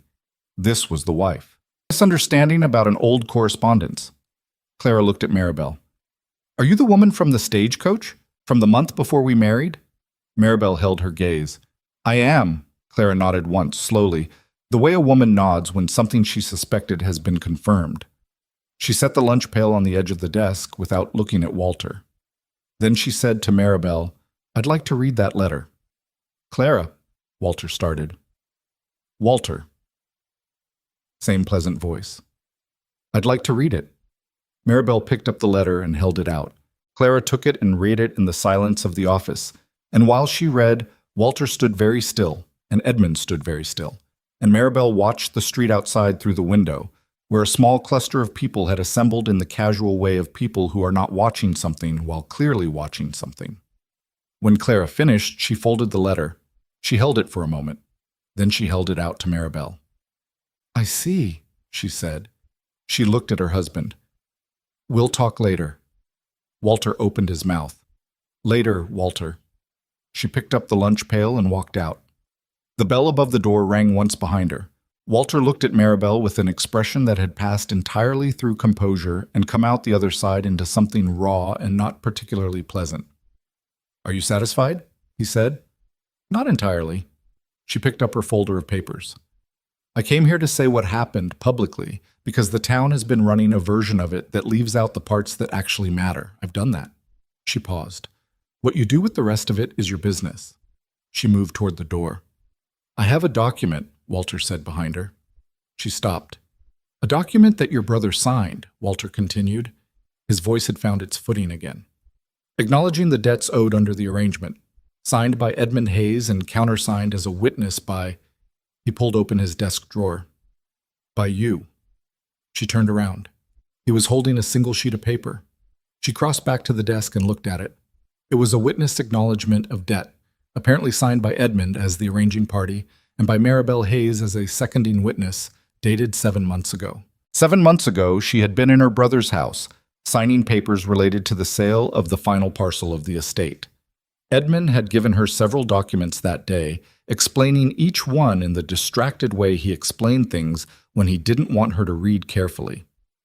"I never signed any document related to Walter Pike," she said. "That's your signature." She looked at it. The signature was good. It was close enough to her hand that someone who didn't know her well would not question it. Edmund had had years of access to anything she'd signed: letters, the estate papers, correspondence. He could have given someone a model. "That signature is forged," she said. "That's a serious thing to say. Show it to anyone who knows my handwriting." She kept her voice level, but she felt the floor shift under her, the particular sick sensation of understanding that someone has been further ahead of you than you knew. "My brother forged my signature. Or you signed it and don't want to remember." She looked up at Walter Pike. He had his composure back fully now. She could see it, the careful resettlement of features into something reasonable and regretful. He had pulled this document the moment he understood the letter wasn't going to go his way, which meant he had been holding it, which meant he had been prepared for this conversation, which meant Edmund had warned him fully last night and Walter had spent the intervening hours finding his counter. The door opened behind her. She knew Caleb's footsteps by now. He came to stand beside her and looked at the document. He didn't say anything. "This says she acknowledged the debt," Walter said, "which means if anyone in this town is misrepresenting facts, the question of who knew what and agreed to what is a great deal more complicated than a letter between two men." Maribel felt the room press in slightly. She had come in here with one document and Walter had produced another, and the people outside who had slowed down to watch through the window were now watching a different version of the story, one in which the woman with the righteous letter had been met with a counter-document and was standing in the middle of an office looking at her own forged name. "That signature is not mine," she said. Her voice was even. "Can you prove that?" Caleb said, very quietly. "Edmund." He said it toward the back of the room where Edmund had been standing for the last 5 minutes, saying nothing. Edmund had gone the color of old ash. "Edmund," Caleb said again, "did you sign your sister's name to that document?" The silence in the office was absolute. Outside, the small cluster of watchers had grown. Edmund's mouth moved without producing anything for a long moment. Then he said, very quietly, looking at the floor, "Walter said it was just to formalize." "Edmund," Maribel's voice cut across the room, "did you forge my signature?" He closed his eyes. That was answer enough. The room was very still for one long, suspended moment, and in that moment Maribel felt something shift, not in the room, but in herself. The hollow, sick feeling from this morning was still there, but under it was something else now, harder and clearer. She had walked in here with the truth, and it had been met with a forgery, and the forgery had just been admitted to in front of witnesses. And the man who had arranged all of it was standing across from her with his eyes closed because he couldn't look at what he'd done. She turned to Walter. "I think we have a different conversation now," she said. Walter looked past her at Edmund with an expression that suggested he was revising several of his assumptions about how this day was going to go. And from the street outside, clear enough to hear through the window glass, came the voices of the people who had been watching. Not the words, but the particular quality of sound that a crowd makes when it has witnessed something it did not expect, and the story it thought it knew has just become a different story entirely. Maribel stood in the middle of it and breathed and kept her hand still, and she did not let her face show the full extent of what she was feeling, because the full extent of what she was feeling was not something she was going to give Walter Pike or this room or this town. That was hers. She would deal with it later, when she was somewhere else, somewhere quiet, when the day was over and she could finally afford to feel all of it. For now, she stood and she looked at Walter Pike, and she waited for him to decide what he was going to do next, because she had done what she came here to do, and the rest of it was going to have to work itself out. Walter Pike made his decision in about 4 seconds. Maribel watched him make it. She could see the calculation moving behind his eyes, the weighing of options, the assessment of what the room contained and what the street outside could hear and what Edmund's admission had just cost him. Walter was not a man who panicked. He was a man who adapted, which in some ways made him more dangerous than a man who panicked, because adaptation was harder to predict. He folded the forged document and set it on his desk with the particular care of a man who was not conceding the document, just repositioning it. Edmund was acting without full information, he said. Whatever he signed, whatever he thought he was witnessing, it doesn't change the fact that your brother entered into a business arrangement and failed to deliver on his representations. That's between him and me. He looked at Maribel directly. Your name appearing on a document as a witness is a clerical matter, nothing more. A clerical matter, she said. An overreach on Edmund's part. I didn't ask him to involve you. It was a clean pivot. She gave him that. He was cutting Edmund loose, reframing the forgery as Edmund's unauthorized action rather than something Walter had solicited. And in doing so, he was trying to reduce his own exposure while leaving her brother to absorb the full weight of it. Edmund was still standing at the back of the room, and she could hear him breathing in the particular way of a man who understands he has just been handed the bill for a dinner he didn't eat alone. That's interesting, Maribel said, because the letter you received from Edmund, the one on your desk, describes an arrangement that required your active participation. You wrote back. I've seen Edmund's copies. You negotiated terms. You agreed to a land filing partnership. You did not write back to my brother and say the involvement of my name was an overreach. Walter said nothing. So either you knew about the forgery and said nothing, or you didn't know and you're telling the truth now, in which case Edmund forged my signature without your knowledge, and that's a matter for the county sheriff. She let that sit for exactly 1 second. Which is it? Caleb was still beside her. He hadn't spoken since Edmund's admission, and he didn't speak now, but she was aware of him the way you're aware of something solid at your back. Not because it was doing anything, just because it was there. Walter looked at Caleb. Rusk, you've known this woman for a month. You're willing to stand in my office and back her word over a signed document? I'm standing in your office because she asked me to come, Caleb said. What I'm willing to back is my own 2 eyes. I read that letter. I heard your man admit the signature isn't hers.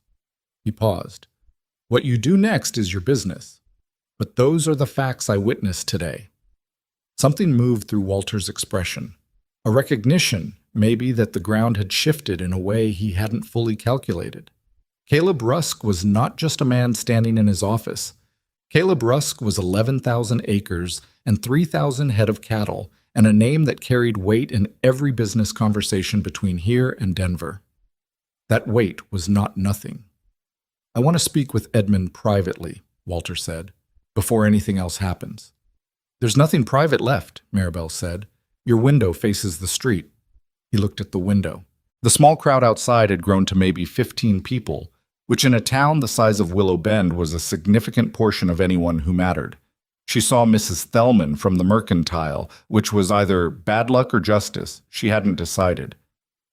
Edmund said from the back of the room, Walter, I think we need to... Shut up, Edmund, Walter said. The flatness of it surprised everyone, including, apparently, Edmund, who made a small sound and went quiet.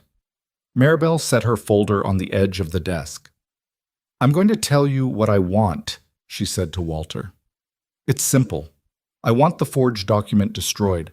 I want it done in front of witnesses today so that it cannot appear anywhere at a later date in any form. And I want it known, in this room and on that street, that my name was used without my knowledge or consent in a financial arrangement that I was never party to. She looked at him steadily. That's all. I'm not asking for money. I'm not asking for an apology. I'm asking for the record to be straight.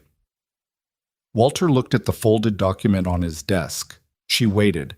Outside, someone on the street said something she couldn't make out, and someone else answered, and the quality of the crowd noise had shifted into the lower, steadier register of people who were going to be here for a while.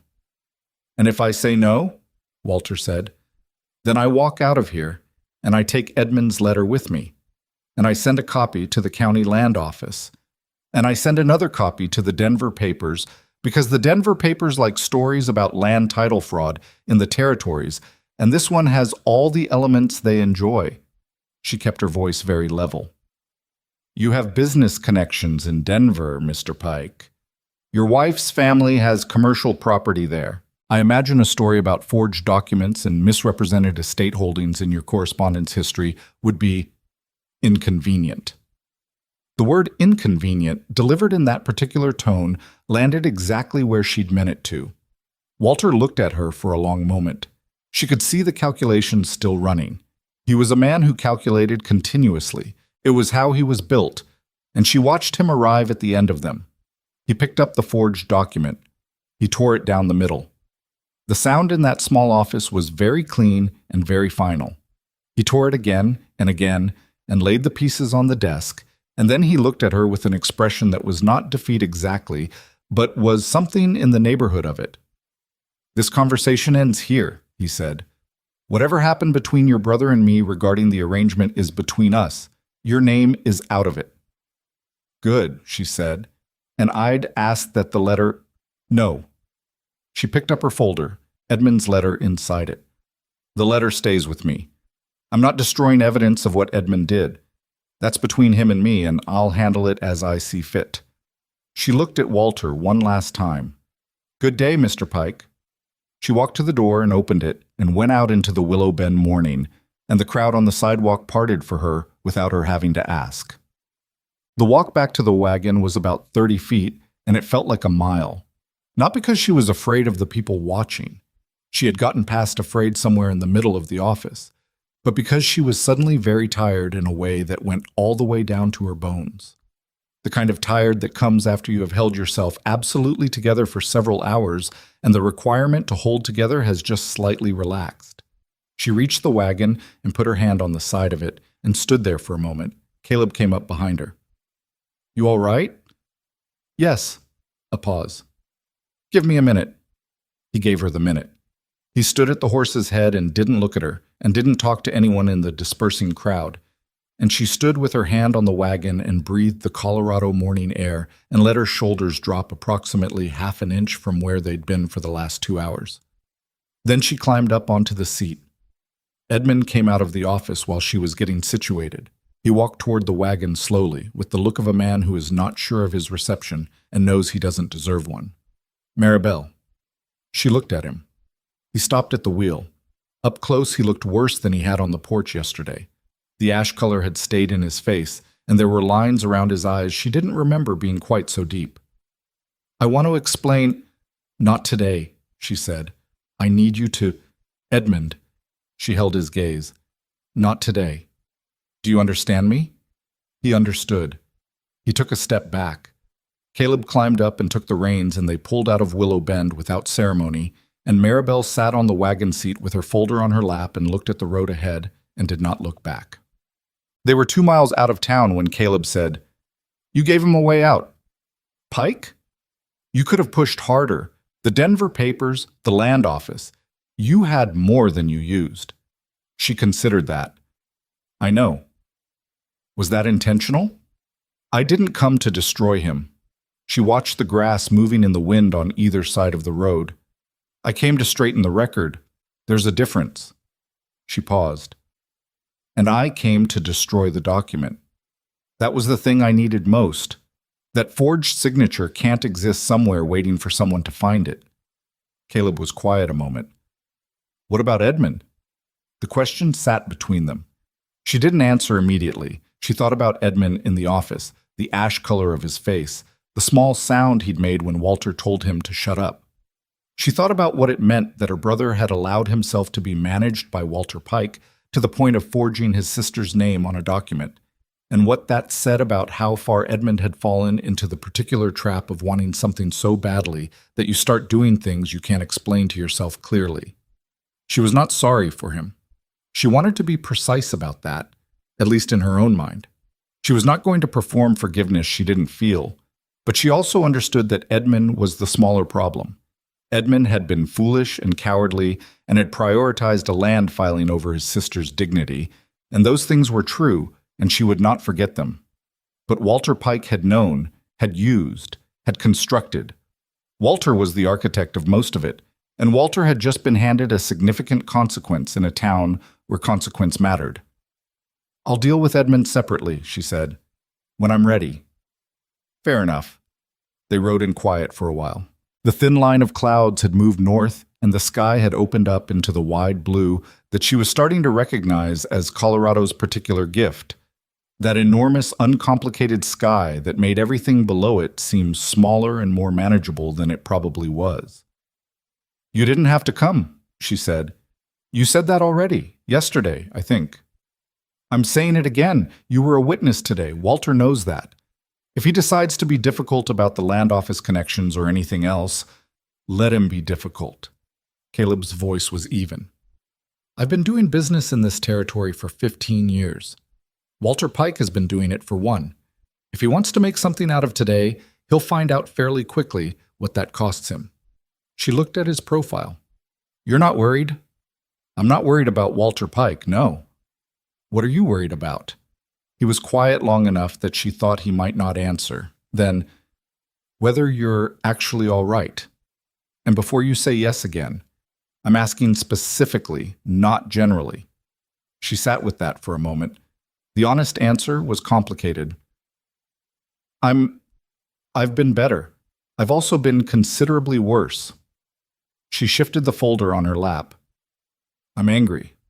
More than I let show in there.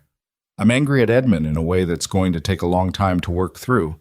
I'm angry that I had to walk into that office and justify myself to a man who treated my name like a figure in a ledger." She paused. "But I also feel, I don't know, cleaner, like something that was sitting on my chest has been moved, even if only to the side." He nodded.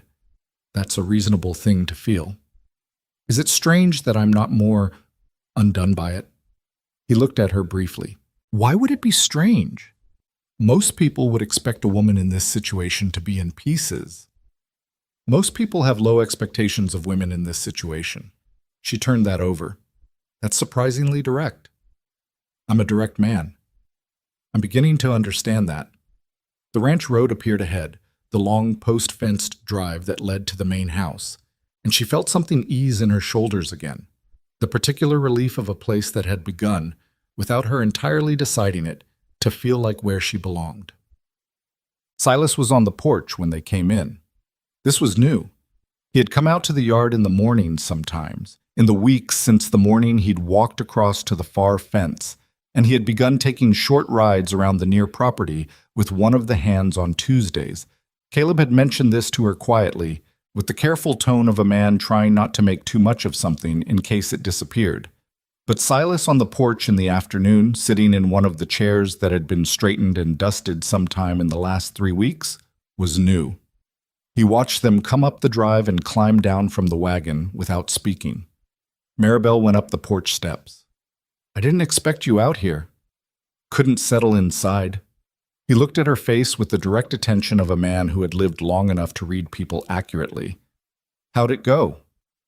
"The document is destroyed." He nodded slowly. "And Pike?" He made his calculations and chose the version that cost him least, which is what men like that do. She sat down in the other chair. Edmund admitted the forgery in front of witnesses. Silas exhaled. "Your brother's a fool." "Yes." "Was a fool before this too, I expect." "For as long as I can remember." She set the folder on her knees. "He's not malicious. I want to be fair. He's just weak in a particular way. Wants things he can't get honestly and finds ways to tell himself the dishonest version is close enough." "Dangerous kind of weakness," Silas said. "Yes. The kind that damages other people while the person having it tells himself he's just being practical." Caleb came up the steps and went inside without stopping, and she heard him in the kitchen a moment later, and then the sound of the pump, and she knew without seeing it that he was washing the road dust off his hands at the kitchen sink. There was something very ordinary about that, something that made the day feel like it was coming down from wherever it had been. "You gonna be all right?" Silas said. Same question Caleb had asked. She wondered if they had discussed her, and then decided it didn't matter. "I think so." She looked out at the yard, at the barn, and the corrals and the cattle just visible in the far pasture. "I think I needed today to happen. I spent 6 weeks here feeling like I was carrying the weight of a story that wasn't being told right. Now it's been told." She paused. "What people do with it is their business." Silas rocked his chair back slightly. He was not a man who rocked. She'd noticed that. This was new, too. "Margaret had a situation once, before we built this place. Man in the town we came from had told people a version of something she'd done that wasn't fair to her." She looked at him. He didn't talk about Margaret often, and when he did, it was usually brief, tightly contained, as though the words cost him something. "What did she do?" Maribel said. "She went and said her piece, in public, which was harder back then for a woman than it would be now. Said it clearly, and didn't apologize for saying it, and then came home." He looked at the yard. "She cried for about an hour after, in the kitchen where she thought I couldn't hear her." Maribel was quiet. "Didn't mean she'd been wrong to go," Silas said. "Just meant it cost something. Things that matter usually do." She pressed her hand flat against the folder in her lap. "Did the town believe her?" Some of them. Some of them believed what they wanted regardless." He shrugged, the shrug of a man who has made peace with the variable nature of other people. She stopped worrying about the ones who wouldn't. "How long did that take?" "Longer than she said. Shorter than you'd think." She smiled, which surprised her. It was the first time she'd smiled since the pantry floor yesterday morning. The following week was quieter than she'd expected. She had braced for the aftermath, gossip reaching out from Willow Bend, neighbors and merchants, and the various networks of small-town information that could make a person's life uncomfortable in ways that were hard to address directly. Some of it came. Petra reported that Mrs. Thelman had modified her position somewhat, moving from she felt sorry for Mr. Rusk having to take in strays to, well, apparently there was more to it than appeared, which was not an endorsement, but was at least a recalibration. The man from the land office in the next county came by on a Thursday with questions about the Northern Territory filing Edmund had been pursuing, which was apparently now tangled up in questions of fraudulent representation. Caleb sent him to speak to the county sheriff and left it at that. Edmund came to the ranch on a Friday. She had known he would come. He always did, eventually, when things went badly. He had a pattern she recognized the way you recognize your own handwriting. The transgression, the consequence, the waiting period while he decided how to approach her, and then the arrival with some version of an explanation that was also, just below the surface, an appeal. She met him at the gate rather than the house. She hadn't planned to. She'd been fixing the latch on the kitchen garden fence and simply happened to be at the near end of the property when she heard his wagon. She set down her tools and waited. He climbed down. He looked like he'd been carrying the week. "I need to tell you something," he said, "before you say anything." She crossed her arms. Not hostile, just finished with any version of events that didn't start with honesty. "Then tell me." He told her. The full shape of it was worse than she'd known, and she had suspected the full shape was worse than she'd known. Edmund had not merely agreed to include her in the arrangement with Walter, he had proposed it. He had been the one to suggest, in the initial letter, that Maribel would come as part of the package, that her presence as a wife to Walter would serve as the human element of a deal that needed one. He had assessed her, his own sister, as the most portable asset he had left and deployed her accordingly. The land filing had been a scheme that was not quite fraudulent and not quite legitimate, occupying the gray territory that Edmund had always found most comfortable. He'd needed Walter's cooperation to give it the appearance of a legitimate surveying operation. Walter had needed a certain kind of domestic establishment to improve his standing with the Denver connections. It had seemed, to Edmund's accounting of it, like everyone got something. "Except me," she said when he stopped talking. "I know. I didn't get anything. I got a stagecoach ticket and a town full of strangers watching me find out." "I know, Maribel." She looked at her brother. He was 51 years old, and he had been making bad decisions for all of the 31 years she had been alive to watch them. And standing in front of her now, he looked very tired. And she thought about what Silas had said about weakness being dangerous when it damaged other people, while the person having it told themselves they were just being practical. "I'm not going to do what you're expecting me to do," she said. He frowned slightly. "What am I expecting?" "You're expecting me to be angry for a while and then forgive you and continue on the way we always have, where I manage what you've done and you tell yourself we've resolved it." She kept her voice even. "I'm not doing that this time." He went still. "What happened last week? The forgery, the document, standing in Pike's office while he tried to use your dishonesty to discredit me. That's not something I can file away as a misunderstanding.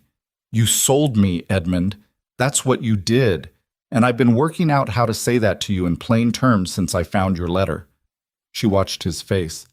"You sold me, and then you put my name on a document I never saw to cover the transaction.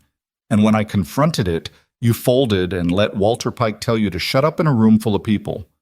His jaw was tight. "I love you," she said. "You're my brother, and I don't stop that. But I don't trust you, and I won't pretend that I do." "What does that mean?" His voice was rough. "For us, what does that mean going forward? It means we're not close in the way we were, in the way I thought we were." She picked up her tools from the ground where she'd set them. "You get yourself straight with the county over the filing. You deal with the consequences from Walter, whatever those are, and you don't come to me expecting me to fix it." He stood at the gate for a moment. "That's it?" "That's it."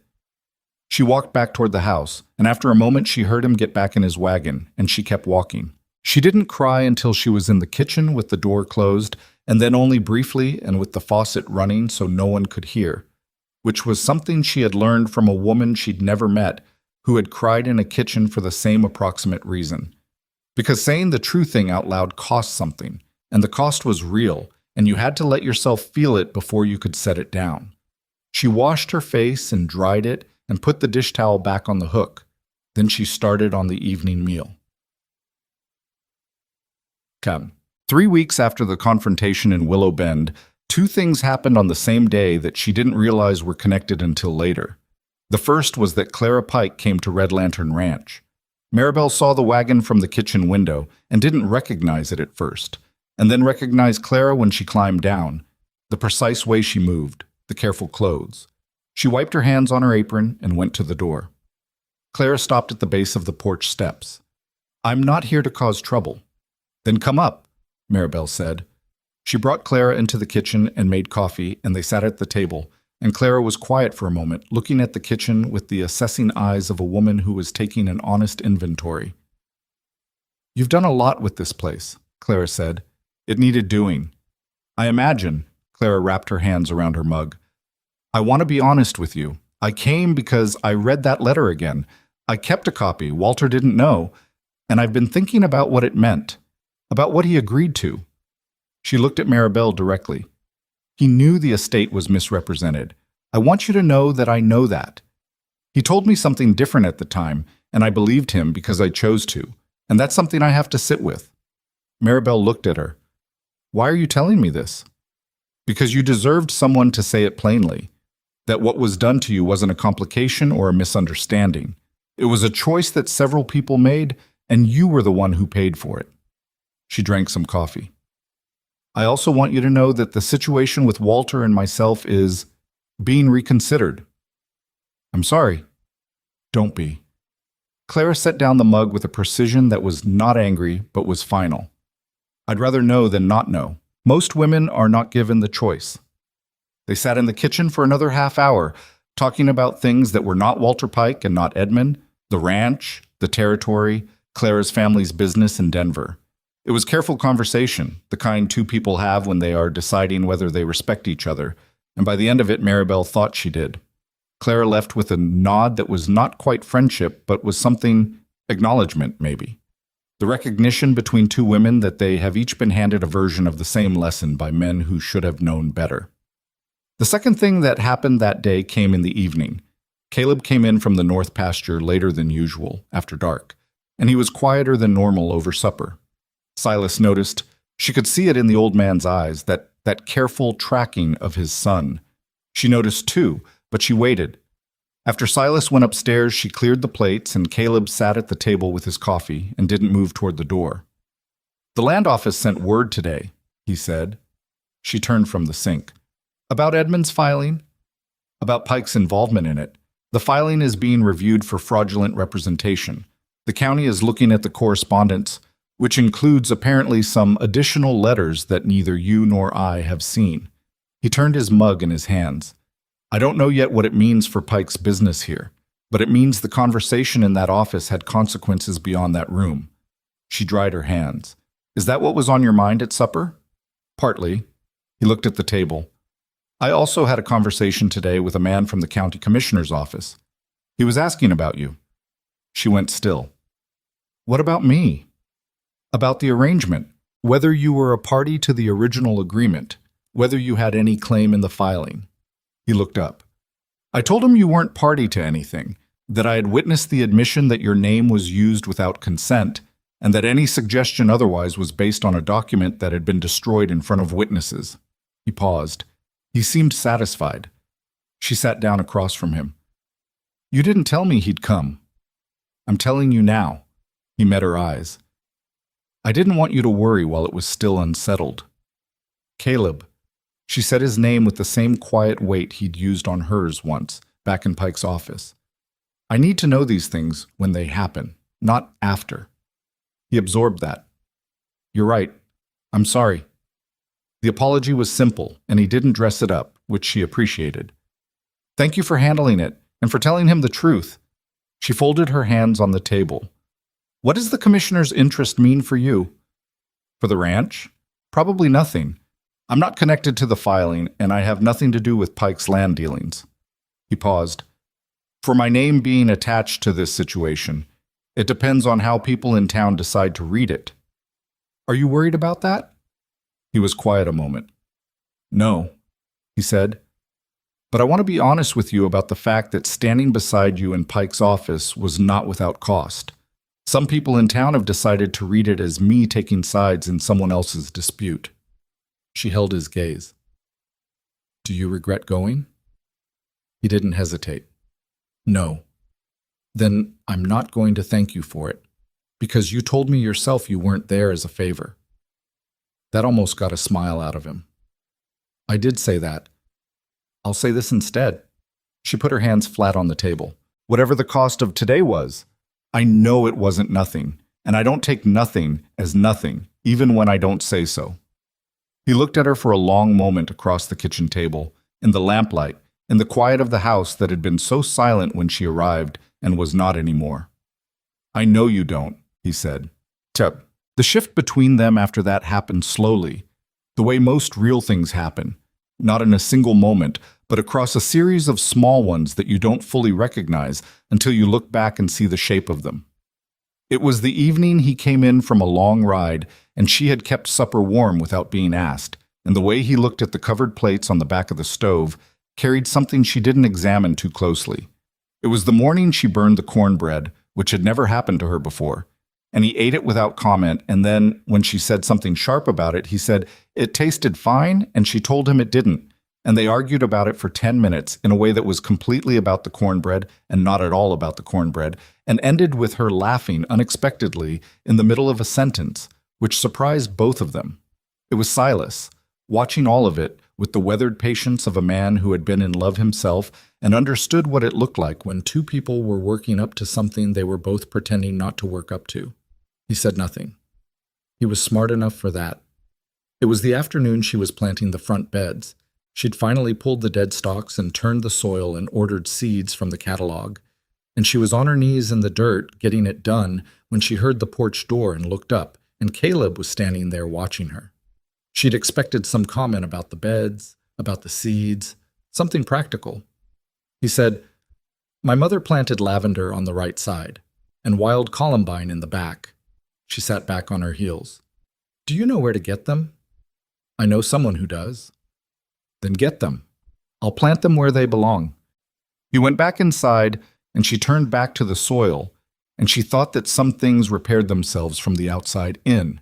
You put the right things in the ground, and you gave them the conditions they needed, and you waited, and either they grew or they didn't, but you had to plant them first. A week later, a package arrived from a nursery 2 counties over with lavender starts and columbine seeds, wrapped in damp cloth and packed in a wooden crate. There was no note. She planted them the following morning and watered them carefully and thought about a woman she'd never met who had put her hands in this same ground in some previous spring. Silas watched her from the porch. She'd approve of the placement, he said. I had help, Maribel said.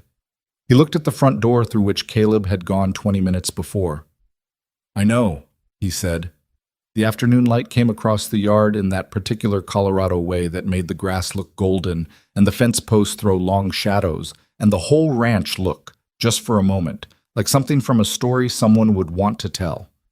Maribel pressed the last lavender start into the earth and sat back and looked at the planted bed and the porch and the house behind it, and she thought that she had arrived here with a bag and a bruised pride and the knowledge that she had been used as a transaction, and she had somehow, without planning it, become the person who decided what got planted in the front of this house. That was not nothing. She picked up her trowel and her empty crate and went back inside. And the kitchen was warm and smelled like the bread she'd put in the oven an hour ago. And upstairs she could hear Silas moving around in the study. The study, not just his room, the study where the books were, and the chair by the window that she'd straightened without thinking. And she thought that something in this house was knitting itself back together. Not perfectly, not without scars. The front beds would take time to fill in, and the lavender might not take in this soil, and the columbine was a gamble. The land office situation was not entirely resolved. Edmund was somewhere out there working through consequences she had not shielded him from. And Caleb Rusk was a complicated man who had been alone for a long time and was not going to stop being complicated just because she was here. But the bread was in the oven, and the plants were in the ground, and somewhere in the house a door that had been closed for 2 years was standing open, and Maribel Hayes, who had come west to marry a man she didn't know and ended up somewhere she hadn't expected, stood in the kitchen and let herself feel the full weight of that. It was a lot to feel. She felt it anyway. The lavender took. Maribel noticed it on a Tuesday morning in early May, 6 weeks after she'd pressed the starts into the ground and told herself not to expect too much. She was coming around the side of the house with the egg basket when she saw the first small spikes of purple at the edge of the front bed, tentative and thin, but unmistakably there, and she stopped walking and looked at them for longer than was probably reasonable. It was such a small thing, a plant deciding to live in new soil.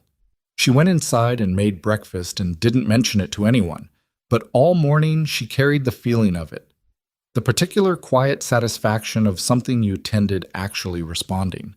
She had learned in her 31 years that this was rarer than people admitted. Most things you tended didn't respond on any schedule you controlled. Most things either took or they didn't, and the deciding was theirs, not yours. Silas noticed the lavender at noon when he came out to sit on the porch, which had become his habit on days when the weather was decent. She heard him go still for a moment, the creak of the chair stopping, and then heard him say, to no one visible, "Well." Just that. Just well. She didn't go to the door. Some moments belong to the person having them. Well, the county land office closed its review of Edmund's Northern Territory filing at the end of April, finding insufficient basis for the claim and citing irregularities in the documentation that had been submitted. Edmund was not prosecuted. The irregularities fell short of the threshold required, which was both a relief and a frustration that Maribel allowed herself to feel simultaneously without pretending one canceled the other. He wrote her a letter. She read it, set it on the kitchen table, and went back to what she was doing.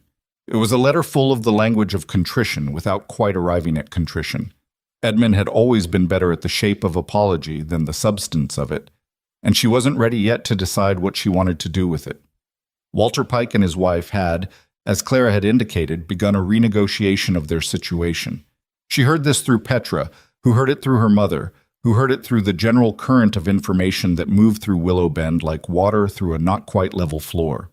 Clara's family in Denver had apparently asked questions after the land office review became known, and the answers had not been comfortable.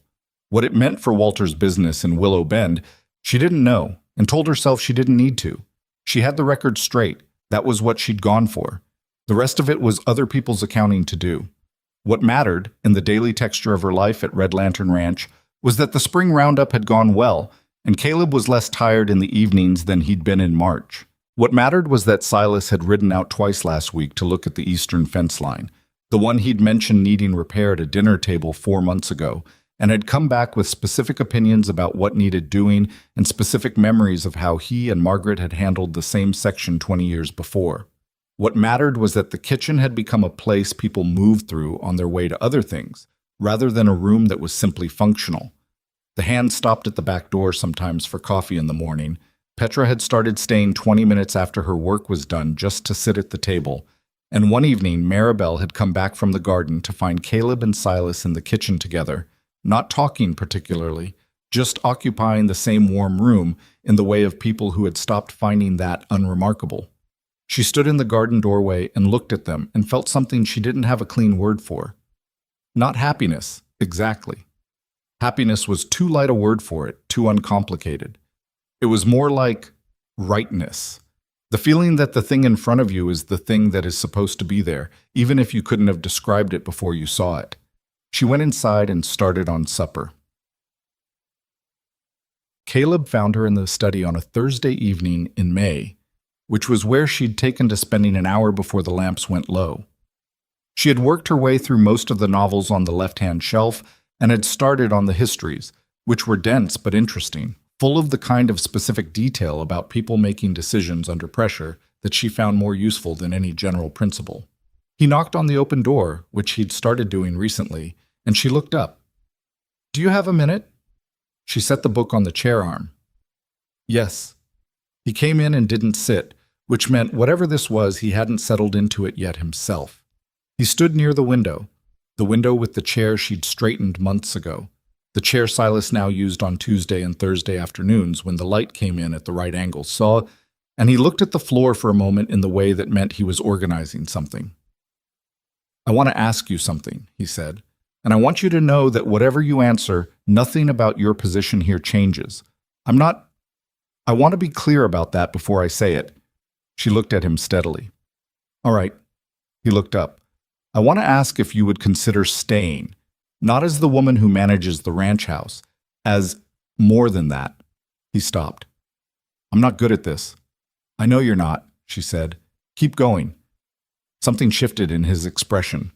Not quite relief, but close.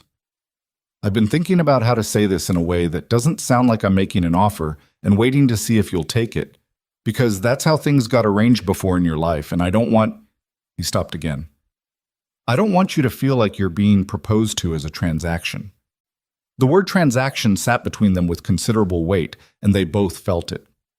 "Then don't propose it as one," she said. "I'm trying not to." He moved away from the window and came to stand closer, not reaching, just present. I know you came here under circumstances that were not what you wanted. And I know you stayed because the work was honest and it suited you, and you're not a woman who needs rescuing, which is one of about 15 things He stopped. "I'm not saying this right." "Caleb?" She stood up. "What do you actually want to say?" He looked at her directly. "I want to say that this house is different because of you. My father is different. I come home at the end of the day, and the place feels like something, and I know that's not a small thing because I know what it felt like before." He paused. "And I want to say that it's not just the house. It's you, specifically. The way you think about things. The way you say what you mean without dressing it up. The way you handled everything that happened in April without letting it break you, which it would have broken most people." He looked at his hands briefly, then back at her. "I'm not asking you to make a decision tonight. I'm not even asking you to answer right now. I wanted you to know that what I'm offering, if you want it, is not arrangement. It's not transaction. It's just me. For whatever that's worth to you." The study was quiet around them. Outside the window, the Colorado evening was doing its slow, extravagant thing, pulling the light out long and golden across the grass. Maribel had thought, in the weeks since Willow Bend, about what she wanted. Not in the abstract, romantic way she'd thought about the future when she was younger, when wanting something meant picturing a version of life that felt safe and provided for. She'd stopped thinking in those terms sometime in the last year, and she was only now understanding that the stopping had been necessary. You had to let go of the picture before you could see what was actually in front of you. What was in front of her was a man who had stood beside her in a room full of people who were watching him, who had sent for Lavender and Columbine from 2 counties away without making a production of it, who had apologized simply when he was wrong and not padded the apology with reasons he wasn't, who was standing in a study full of his father's books and telling her the truth with the stiff, uncomfortable honesty of someone who didn't do this often and was doing it anyway. He was not a simple man. He would not become a simple man. He had the habits of solitude built into him after too many years of it, and he had a cattle operation that would always require most of what he had, and there would be mornings when the work came first, and evenings when he came in too tired for words.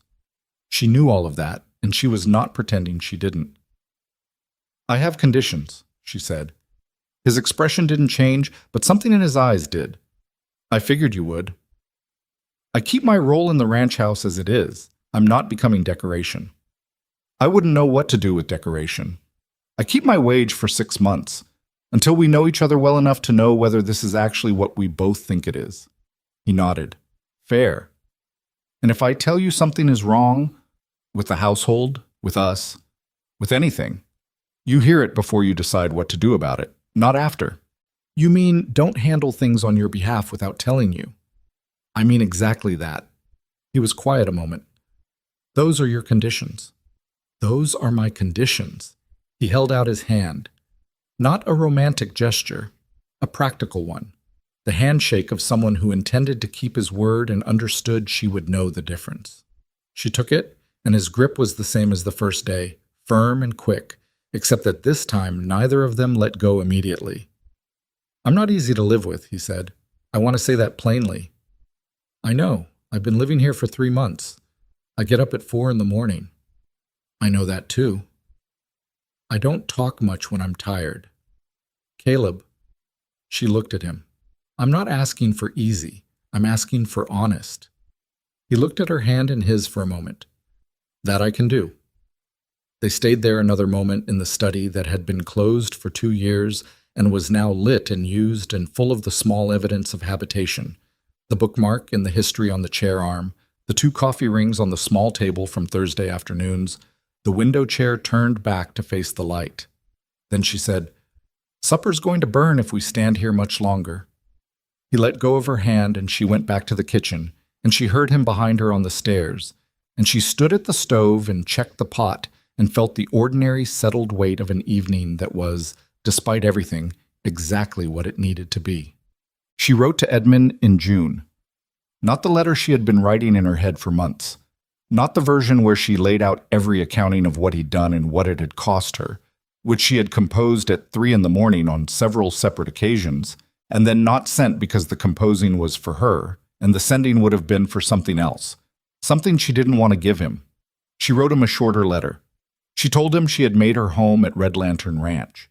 She told him she expected him to resolve his own affairs without involving her name or her circumstances. She told him that when she was ready to see him, she would write again, and that the decision about when that was would be hers, not his. She told him she was not finished being angry and that she was not going to pretend otherwise for his comfort, but that she was also not going to spend the rest of her life with her back to him. Then she sealed it and gave it to the Thursday supply run to take to town. She stood at the kitchen window after and thought about family, what it was and what it wasn't, and why people so often confuse the word with an obligation to absorb whatever was done to them in the name of it. She had spent years absorbing Edmund's consequences because she told herself that was what you did, that tolerating was the same as loving, that keeping the peace was the same as keeping the relationship. She understood now that it wasn't. You could love someone and still require them to be accountable. You could keep a door open and still name the thing that had closed it. Those were not contradictions. They were just the complicated truth of loving imperfect people, which was the only kind of people there were. So, Silas asked her to walk with him one morning in early June, which was something he had never done before. He said it at breakfast, simply, the way he said most things now. He had become more direct in these months, less interior, as though the habit of speaking had come back to him the way a muscle comes back after disuse, not all at once, but steadily. "I want to show you something after breakfast, if you have the time." She made the time. He took her out through the east pasture, moving at the pace of a man who was not in a hurry and didn't need to be, and she walked beside him and matched it. The morning was cool and clear, the kind of morning that felt like a gift after a stretch of heat. He led her to a ridge at the far eastern edge of the property she hadn't been to before. A gentle rise in the otherwise flat land that gave a view of the whole ranch from a distance. The main house, the barns, the corrals, the cattle, like slow dark shapes in the near pasture, the road coming in through the gate. She stood there and took it in. "I used to bring Margaret here," Silas said. He wasn't looking at her. He was looking at the ranch below, and his voice had the particular quality she'd come to recognize when he talked about his wife. Not grief exactly, not anymore, but something more like the settled ache of a thing you've learned to carry. "When we first built the place, before the barns were up, we'd come out here and look at what we'd started and try to believe it was going to become what we wanted it to be." "Did you believe it?" "Not always." He was quiet a moment. "Some mornings I looked at it and thought we'd been fools. Too much land, not enough money, no guarantee of any of it." He paused. She always believed it, even when I didn't. Maribel looked at the house from this distance, the red lantern on the front porch post just visible from here, small and deliberate against the white of the front wall. "She was right," Maribel said. "She usually was." He said it without irony, with the simple acknowledgement of a man who had spent a lifetime learning that lesson. "I wanted to show you this because I want you to understand something." He turned to look at her for the first time since they'd come up the ridge. "You didn't fix this place. I want you to know I know that. You didn't come in here and put it right. The place was...